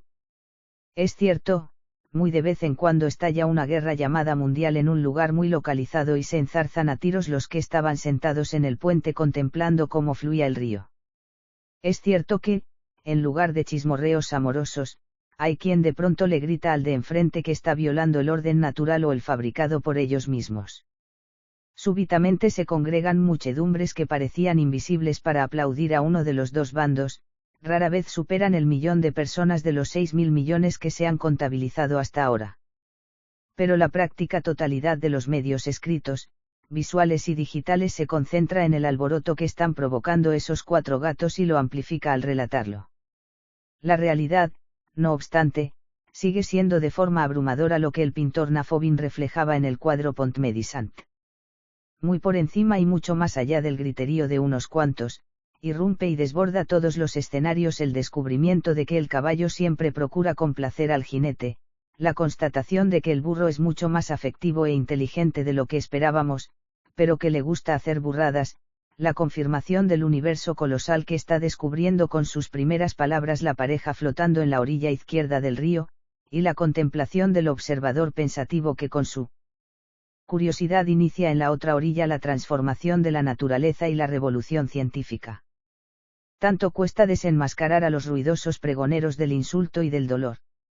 Se diría que su realidad es la única que existe, cuando representa una ínfima parte de la misma. Somos como los demás europeos. 13 de septiembre de 2009. Cuando el país inició su apertura al exterior en la década de los 60, muchos se hacían esta pregunta: ¿qué piensan los demás de nosotros? Es el tipo de pregunta que ya no se hacían a sí mismos los países más ricos y que los propios españoles se hacen hoy mucho menos. Sorpresivamente, el interés reciente e inusitado por las dimensiones de la felicidad está respondiendo a algunas de estas preguntas con 40 años de retraso. En ciertas dimensiones somos idénticos al resto de los países europeos. El amor desbanca a la salud y griega en un año de crisis, fíjense bien, al dinero, sencillamente, reaparece la antigua sospecha de que las relaciones personales configuran la felicidad de los individuos en mucha mayor medida que otras búsquedas, como la del tentempié. En eso no somos distintos. Salvo diferencias bien precisas, como la posesión de emociones mezcladas en los humanos, resulta alucinante la similitud entre nuestro entramado emocional y el del resto de los animales. Basta conseguir los diálogos entretenidos e ilustrativos entre los nietos y mascotas de tierna edad. Sencillamente, son tal para cual y pueden pasarse horas jugando y comunicándose. Viven los dos en un mundo donde cuentan los detalles, las pequeñas cosas. Los conceptos gigantescos y globalizantes como el futuro, la sociedad, el destino, no cuentan ni se comprenden. A mí siempre me ha fascinado, no obstante, un rasgo nuestro muy diferencial, el desprecio de las cosas pequeñas, a las que subvaloramos, en contra de lo sugerido por los niños y la estructura emocional del resto de los animales. En un contexto en el que los humanos no estuvimos interesados en descifrar nuestros comportamientos emocionales, los móviles del odio, la repugnancia, el miedo, la sorpresa, solo el resto de los mamíferos y sus predecesores, los reptiles, podían haber revelado las pautas. Ahora bien, uno de los rasgos más sorprendentes en España es, precisamente, el desconocimiento, la aversión y hasta la crueldad con el resto de los animales, simplemente, no han interesado nunca al colectivo adulto español. A nadie se le ocurría en el pasado pensar que el entramado emocional era casi idéntico en ambos casos. Hubo que esperar a la neurología moderna para calibrar este descubrimiento. Enfrentados con la aseveración de, me divierto cada día con las pequeñas cosas de la vida, el porcentaje diferencial de los españoles está significativamente por debajo del promedio europeo. No nos atraen las cosas pequeñas. No hemos profundizado en la cultura del detalle, que se aprende saboreando la vida emocional. Hemos vivido obsesionados por las verdades absolutas y los dogmas, el todo o nada. Siendo esta la situación, no es extraño que también los españoles estén por debajo de los europeos cuando se les confronta con la sugerencia de, hay un montón de razones que hacen que la vida merezca la pena. Seguimos siendo víctimas de la cultura heredada, en el sentido de que nada es comparable al paraíso que, supuestamente, nos espera después de la muerte. En su gran mayoría, los españoles no se están haciendo todavía la pregunta correcta, ¿hay vida antes de la muerte? Hay razones suficientes que justifiquen la existencia. Que nadie crea que los fogonazos de incorporación de la mujer a la libertad sexual y al trabajo han cambiado para siempre las estructuras cognitivas del país. Los cambios tecnológicos son incomparablemente más rápidos que los cambios mentales, que se caracterizan por una lentitud pasmosa. Lo siento, pero, a pesar de los gestos y el vocerío, seguimos donde estábamos. O casi. De verdad somos iguales ante la ley. 6 de septiembre de 2009. Me estremece el espacio tan reducido que va a quedar a los demás para moverse cuando yo me vaya. No hay bestia mayor ni más feroz en este circo que el Estado, que hemos creado entre todos. Se puede uno reír tranquilamente de las multinacionales más poderosas o de países tan ufanos de sí mismos como Rusia o Estados Unidos. Son verdaderos pigmeos, comparado con el Estado de cada uno, que gestiona más de la mitad de todos los servicios y productos generados en nuestro recinto, además de tener los medios para vigilar y efectuar un seguimiento inmaculado de todo lo demás, suspiros, proyectos, productos y sueños. Es aterrador constatar que la mayoría de la gente se pasa la vida intentando protegerse de amenazas que son risibles, los vecinos, el ruido, un desamor, comparadas con el poder omnipresente del Estado. El único poder real, de cuerpo presente, es el Estado. Estamos dispuestos a aceptar lo innegable, que el Estado y el ciudadano no son iguales ante la ley, que lo peor que le puede ocurrir a uno es tener al Estado en contra, aunque sea por error y durante un rato. La culpa no es de un personaje atrabiliario o de un partido político anticuado. Es de todos, los de ahora y los que los precedieron, modulando un Estado blindado y 1000 veces privilegiado con relación al ciudadano. Fue una idea que parecía inofensiva. Nuestros ancestros nómadas no necesitaban para nada al Estado. Fueron los primeros asentamientos agrícolas a los que se les ocurrió la idea de dar a un funcionario poder suficiente para guardar y multiplicar el primer excedente generado, hace unos 10.000 años. Aquel poder incipiente de custodiar los primeros activos colectivos se fue transformando, poco a poco, en un poder avasallador. Hasta el punto de que hoy el Estado está blindado y el ciudadano, indefenso, le puede poner a uno en la cárcel antes de saber cuál es la acusación, bloquear su cuenta corriente o incautarse de un coche que considera mal aparcado. Los españoles pertenecemos a la categoría de colectivos a los que tradicional e históricamente preocupó mucho más la diferencia de clases y la injusticia social que las libertades individuales. Se perdona mal a los ricos y empresarios la ostentación y el agravio, mientras que los funcionarios públicos pueden difundir secretos, realizar escuchas, propagar infamias y otras 1000 maneras pergeñadas para el abuso del poder. A medida que se fue perfeccionando la gestión de proyectos individuales y empresariales en el sector privado, se descubrió que elevar los niveles de eficacia por encima de un índice ya de por sí elevado generaba costes insoportables. Si quieres que el porcentaje de avería de una aspiradora disminuya del 2 al 1%, el coste puede ser demasiado alto para que valga la pena aumentar en tan poco la calidad. Este principio no ha sido aceptado todavía en el sector público, particularmente en los sistemas judiciales y fiscales, donde se continúa persiguiendo la injusticia hasta unos niveles de pretendida eficacia que provocan costes intolerables. En Hacienda, rebajar la cifra de 1 por 1000 a 0,75 por 1000 de los que evitan pagar impuestos por dar una conferencia puede suponer un coste tan elevado, que es más rentable aceptar que unos pocos no van a pagar por ese concepto. Antes de 20 años, incluso en países como el nuestro, se abordarán las reformas para disminuir tanto los atropellos de las libertades individuales por parte del Estado como los cuantiosos dispendios económicos que genera perseguir ciertos niveles de eficacia. Yo ya no estaré cuando esto ocurra y no le digan a nadie, por favor, que lo había anticipado cuando todavía estaba mal visto y casi nadie se quejaba. Como dice el psicólogo Howard Gardner, cuando una idea es fácilmente aceptada es que no es creativa, por este criterio, la mía lo es. El universo más allá del Big Bang. El gran divulgador científico y astrónomo Carl Sagan murió de tristeza, dicen las buenas lenguas, al descubrir que no había rastro de vida en el universo, salvo la nuestra en el planeta Tierra. Estábamos solos y no podríamos jamás compartir con otros nuestras vivencias. Es más, no sabríamos nunca lo que realmente somos, puesto que al ser el único ejemplo de vida en el universo no íbamos a poder compararnos con masas y con lo que llamamos constantes de la naturaleza distintas de las nuestras. Al no poder compararnos con otras formas de vida, es imposible definirnos a nosotros mismos. De ahí arranca, con toda probabilidad, el lío en el que sigue metida una buena parte de la humanidad cuando se pregunta cómo empezó todo. La confusión impera tanto en la versión religiosa del origen del mundo como en la de aquellos convencidos de que todo se habría iniciado con la explosión del Big Bang hace 14.000 millones de años. Si fuera cierto que Dios creó el mundo, ¿dónde estaba el Creador antes de la creación? Sí, por el contrario, toda la materia que vemos a nuestro alrededor procede de la bola de fuego que estalló con el Big Bang. ¿De dónde vino esa bola? Se creó el universo a partir de la nada. Hay grandes novedades en este campo que no habrían calmado totalmente la curiosidad de Carl Sagan, pero que, a buen seguro, no le habrían sumido en la tristeza.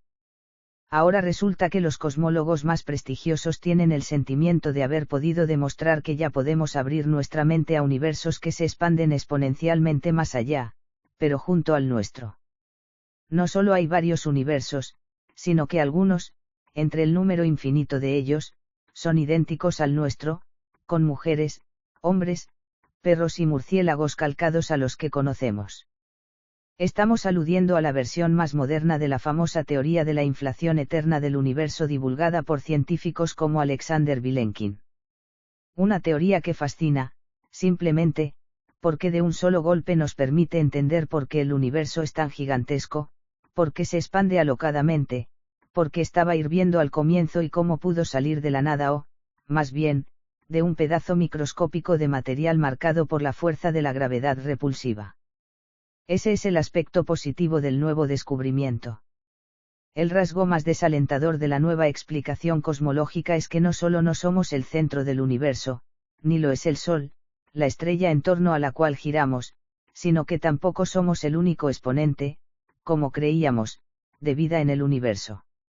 Resulta que en la infinitud de universos, en las fronteras nacientes de nuevos universos al lado de las gigantescas manchas oscuras de los otros que ya se han extinguido, los hay, muchos más de uno, con vida.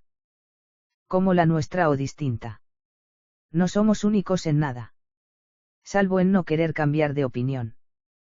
Podemos, por lo menos, deducir ahora las manías del creador cósmico, ya sea divino o surgido del vacío inerte. A juzgar por lo que estamos descubriendo, le importa un pepino repetirse en lo que concierne al espacio y la materia, se supone que las dos cosas son carísimas, sino que se lo pregunten a los constructores, a pesar de la supuesta bajada de los precios de los pisos en un 30%, y, sin embargo, el generador cósmico de las dos cosas las despilfarra copiosamente y sin control.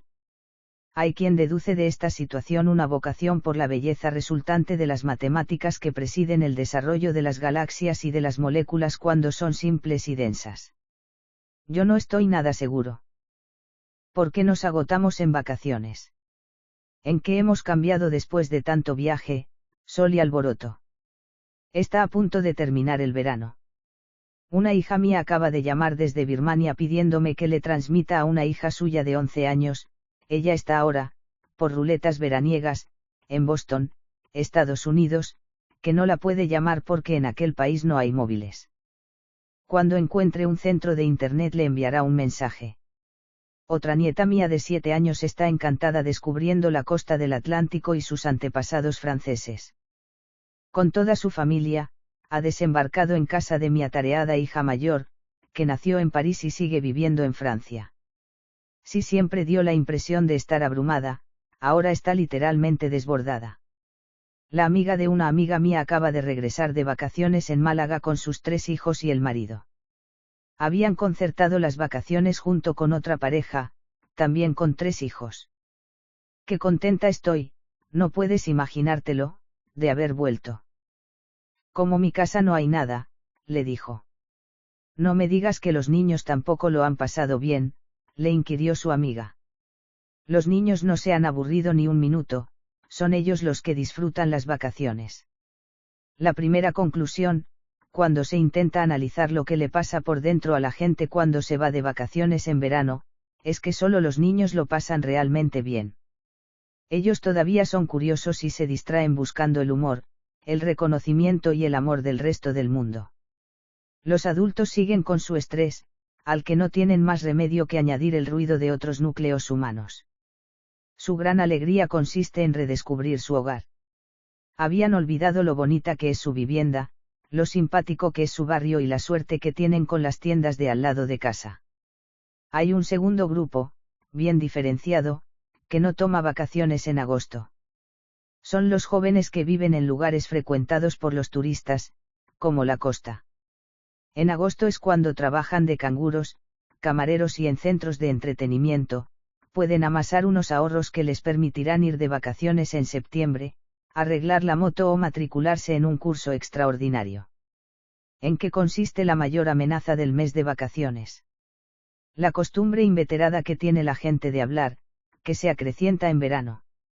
Me di cuenta de ello, hace muy pocos años, al cerrar la puerta de la clase al terminar mi lección sobre innovación y tecnología en el Instituto Químico de Sarriá, en la Universidad Ramon Llull de Barcelona. Al salir de allí, los 50 alumnos seguían dentro, alborozados por la libertad recuperada, minutos antes de que entrara el siguiente profesor con su discurso preparado. ¿Qué les has contado, Eduard? Me pregunté a mí mismo. Lo que necesitaban para desarrollar lo que llevaban de más valioso dentro de ellos mismos o, por el contrario, lo que tú ya sabías y querías decir. Lo que a ellos les hacía falta para potenciar su vocación o habilidad innata o lo que a ti te gusta o has aprendido a predicar. Hay que asegurarse de que en los estantes más visibles de la vida se ha reservado un lugar preferente para los silencios. No se puede predicar todo el rato. Si hablas demasiado no te vas a enterar de lo que busca el otro, ni vas a poder prefigurar lo que le haría falta para avivar sus rasgos innatos. De vez en cuando resultará preciso cobijarse en el silencio envolvente e inhibirse del resto. Nadie cae en la importancia de los silencios. Y mucho menos en verano. Se puede ser feliz rodeado de infelicidad. Es cierto que el cerebro, escondido y a oscuras en el interior del esqueleto, no sabe a ciencia cierta el motivo por el que se siente súbitamente amenazado.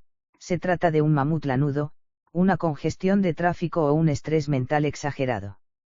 El hecho es que los mecanismos para hacer frente a la ansiedad se ponen en marcha, aunque no de la misma manera para todo el mundo. Si no comportara sufrimientos indecibles, la desorientación total del género humano frente a los desafíos psicológicos de la vida cotidiana podría provocar la sonrisa. Por ejemplo, la mayoría de la gente cree que el estrés siempre se debe a la falta de tiempo y al exceso de la carga de trabajo. Si fuera verdad, los jóvenes a quienes les queda por delante toda una vida y los mayores que han renunciado ya al trabajo no tendrían nunca estrés. No ocurre así en la vida corriente.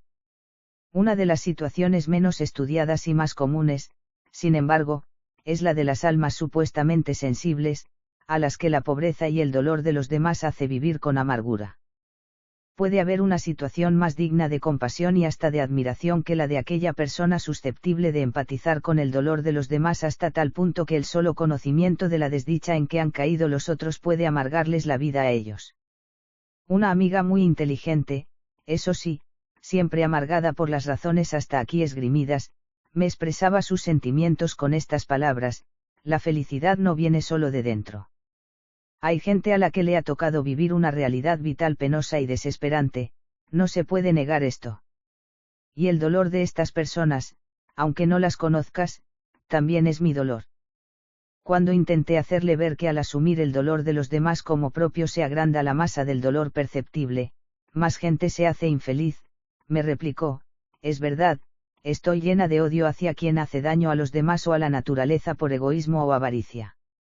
No me sobran motivos, pero ciertamente lo llevo al extremo. A nivel social estamos describiendo la situación de personas no necesariamente malintencionadas, sino todo lo contrario, que actúan como virus contaminando su medio mediante acusaciones constantes hacia afuera y rencores hacia dentro. A nivel político, estamos apuntando a personajes que, en lugar de buscar remedios en el consenso con los demás, les achacan a estos todo tipo de tropelías por el simple hecho de ser como son y ver las cosas de forma distinta. La riqueza de la vida microbiana no ha sugerido a estas gentes ningún valor ejemplarizante. Les habría bastado, no obstante, analizar los mecanismos del famoso quórum bacteriano, antes de decidir si son suficientes, si todas juntas tienen la fuerza y razón necesarias, para invadir un nuevo espacio en la boca ocupada de los mamíferos, antes de tomar una decisión tan seria como la de establecerse por millones de individuos en una parte de las encías, las bacterias someten a murmullo, votación, consenso, la decisión contemplada.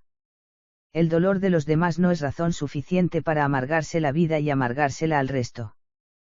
Paliar aquel dolor no depende de generar mayor amargura, la solución pasa por elaborar nuevas estrategias de innovación y cambios de opinión que activen el quórum necesario para efectuar el trasplante.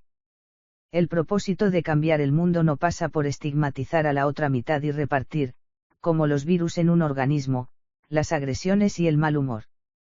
Tan difícil es aceptar que la felicidad de los demás pasa por no tener derecho uno mismo a ser infeliz. Podemos gestionar las emociones.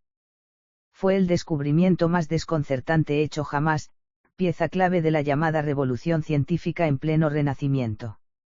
El astrónomo prusiano Nicolás Copérnico acababa de demostrar en 1543 que, lejos de ser la Tierra, nuestro planeta, el centro inamovible del universo, como se había creído siempre, ésta se movía alrededor del Sol. No se podía saber con certeza ni siquiera dónde estábamos. Literalmente, de ser el centro del universo habíamos pasado a ser el centro de nada. De repente, nadie sabía en qué sitio estaba cada uno.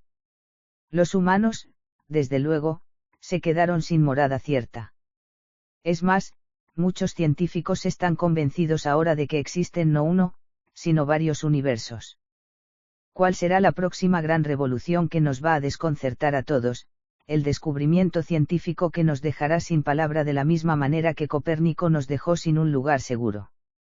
Dentro de unos años, será mayor aún el estupor originado por el desdén sistemático, a lo largo de la historia, hacia las emociones básicas y universales con las que los recién nacidos vienen al mundo. Si afloraban, las emociones había que aparcarlas o destruirlas, en ningún caso profundizar en su conocimiento y, mucho menos, gestionarlas. Desde hace meses tengo en mi mesa, sin contestar todavía, una carta de un joven portugués que me ha conmovido. No solo voy a contestar su carta, sino que pido a aquellos de mis lectores que puedan aducir hechos para serenarlo que lo hagan. En los 2 párrafos siguientes nos adentramos en el mundo fantástico y conmovedor de las emociones humanas. Constataremos que la antítesis del amor no es el odio, sino el desprecio, así como las dificultades insuperables para sobrevivir cuando no se enseña a distinguir entre un determinado grado de ansiedad, necesario para estar en estado de alerta, y el miedo que corroe y paraliza hasta el crecimiento de las uñas. A veces, me escribe, la vida se transforma en algo doloroso y tormentoso. Estoy en una encrucijada. Una parte de mí quiere ser libre y la otra me dice que no, que alguien quiere hacerme daño, como ocurrió en mi pasado cruel. Cuando mis compañeros me preguntaban cosas, yo era muy reservado y solía guardarlas para mí. Un día en la primera clase de música se me pidió que tocara la flauta, pero yo ni sabía solfeo ni podía tocar la flauta. La profesora empezó a gritarme y rompí a llorar.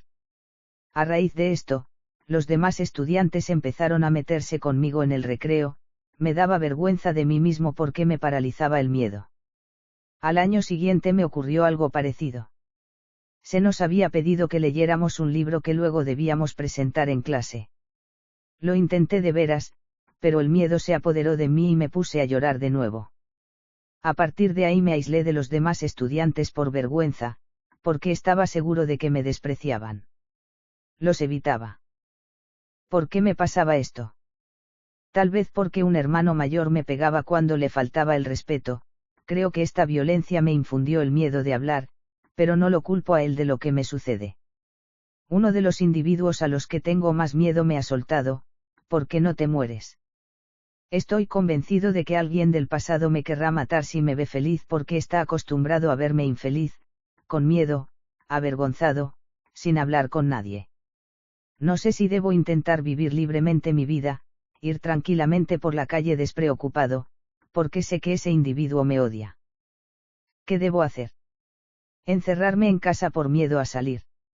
No puedo continuar viviendo así. Ayúdenme, por favor. Es libre el ser humano. Por pura casualidad pude transcribir el siguiente diálogo entre una hormiga y una cigarra. Hormiga. La verdad es que siempre me he preguntado cómo te podías pasar la vida cantando. Cigarra. No es cantando, exactamente. Estoy rememorando los momentos más felices de mi vida. Lo que no entiendo es por qué y quién te mantiene a ti en vilo, trabajando todo el rato. Hora. Es cierto que salgo muy temprano por la mañana, en cuanto los 4 o 5 exploradores que salieron al amanecer regresan al hormiguero. Si alguno no lo hace, quiere decir que hay peligro y retrasamos la hora de ir a buscar comida para el resto. Calle, es verdad que no regresáis a casa hasta haber encontrado comida para las demás. Hora. Sí, es cierto. Nunca nos cuestionamos si es correcto lo que hacemos. Hemos sobrevivido sin cambiar jamás de opinión durante 40 millones de años. La verdad es que a las otras especies les parecemos muy disciplinadas. Calle, os parecéis muchísimo a los humanos. No cambiáis nunca de opinión, aunque os maten, ni de partido.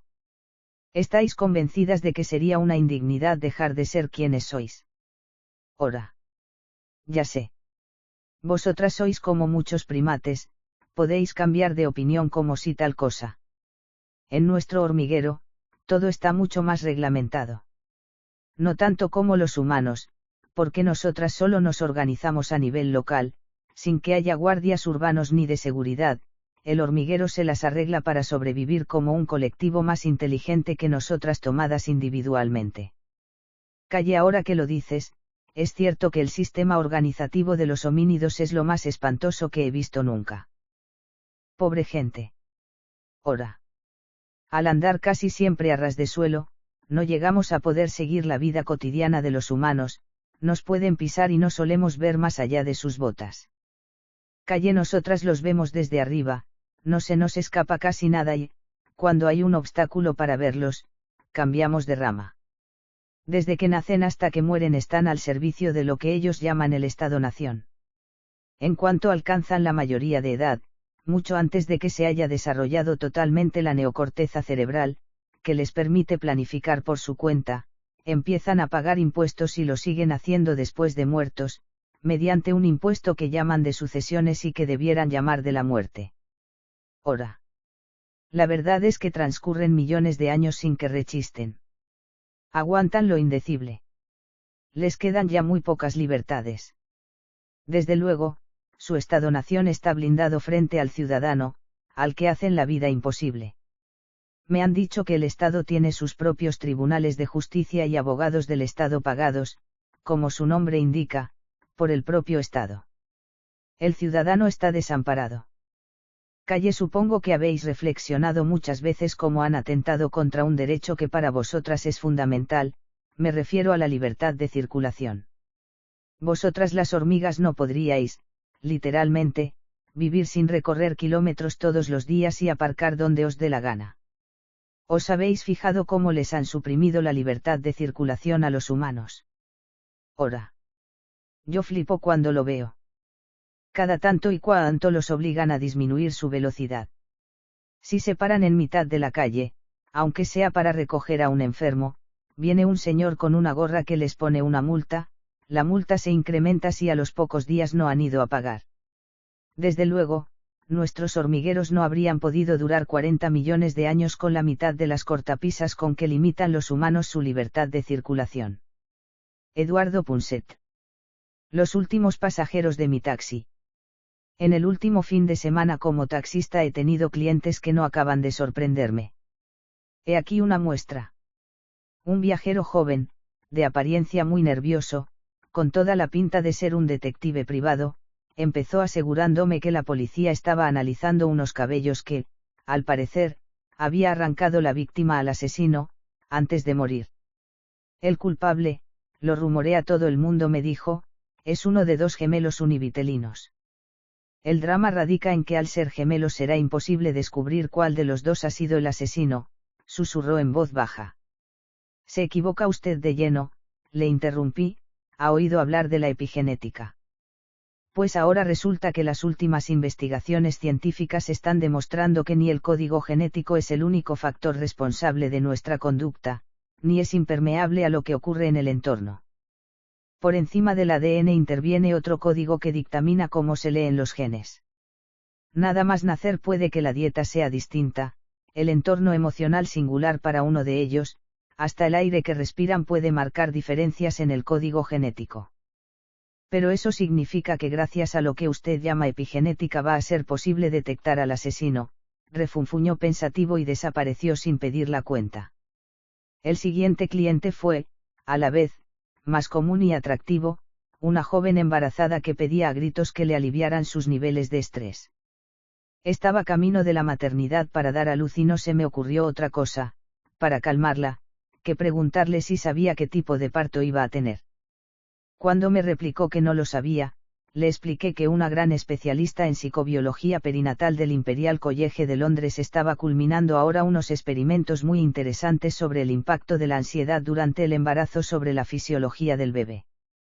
La cesárea es la forma de venir al mundo que provoca menos estrés en el feto, lo que no quiere decir que sea la mejor. Un parto normal, añadí yo, aunque inflija algo más de estrés al bebé, permite una mejor respiración y una mayor adaptación al medio.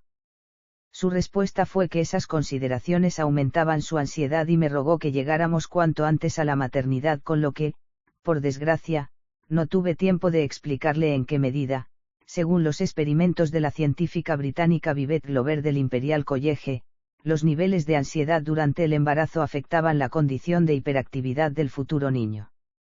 El último cliente no me sorprendió nada, pero debo decir que me sigue costando mucho admitir que se aleja el día en el que todo nuestro razonamiento será lógico y racional, en lugar de dogmático y sobrenatural.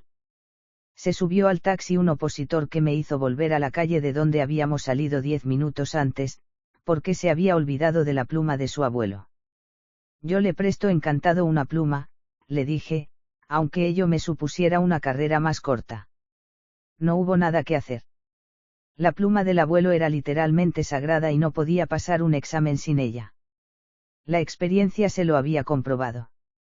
Y VD piensa que llevando esa pluma el examen le saldrá mucho mejor.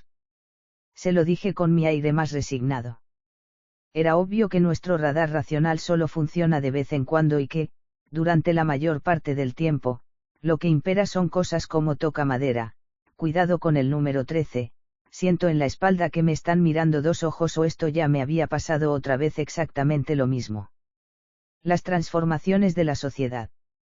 Es normal sentir asco por los actos vandálicos cometidos por algunos fanáticos del fútbol, siempre y cuando esto no impida evaluar lo que está pasando por la mente del grupo cada vez más numeroso y enfervorizado de aficionados.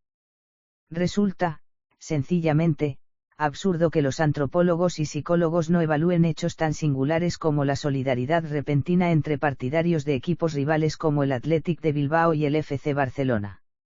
O, más sorprendente todavía, la simpatía suscitada en aficionados del Real Madrid y no solo del Barcelona por figuras como el entrenador Pep Guardiola. O el alcance de la desconsideración hacia valores tradicionales como el apego a la monarquía o al himno nacional. Hay que estar ciego para no darse cuenta de que en el fútbol están trasluciendo señales de transformaciones profundas en la sociedad. España se caracteriza por un interés idéntico al que existe en otros países por analizar el comportamiento individual, unido a un desinterés asombroso, en eso somos distintos de otros países vecinos, por profundizar en la identidad social de los grupos, los móviles de la conducta colectiva, cuáles son los valores gregarios en decadencia y cuáles los que están arrasando.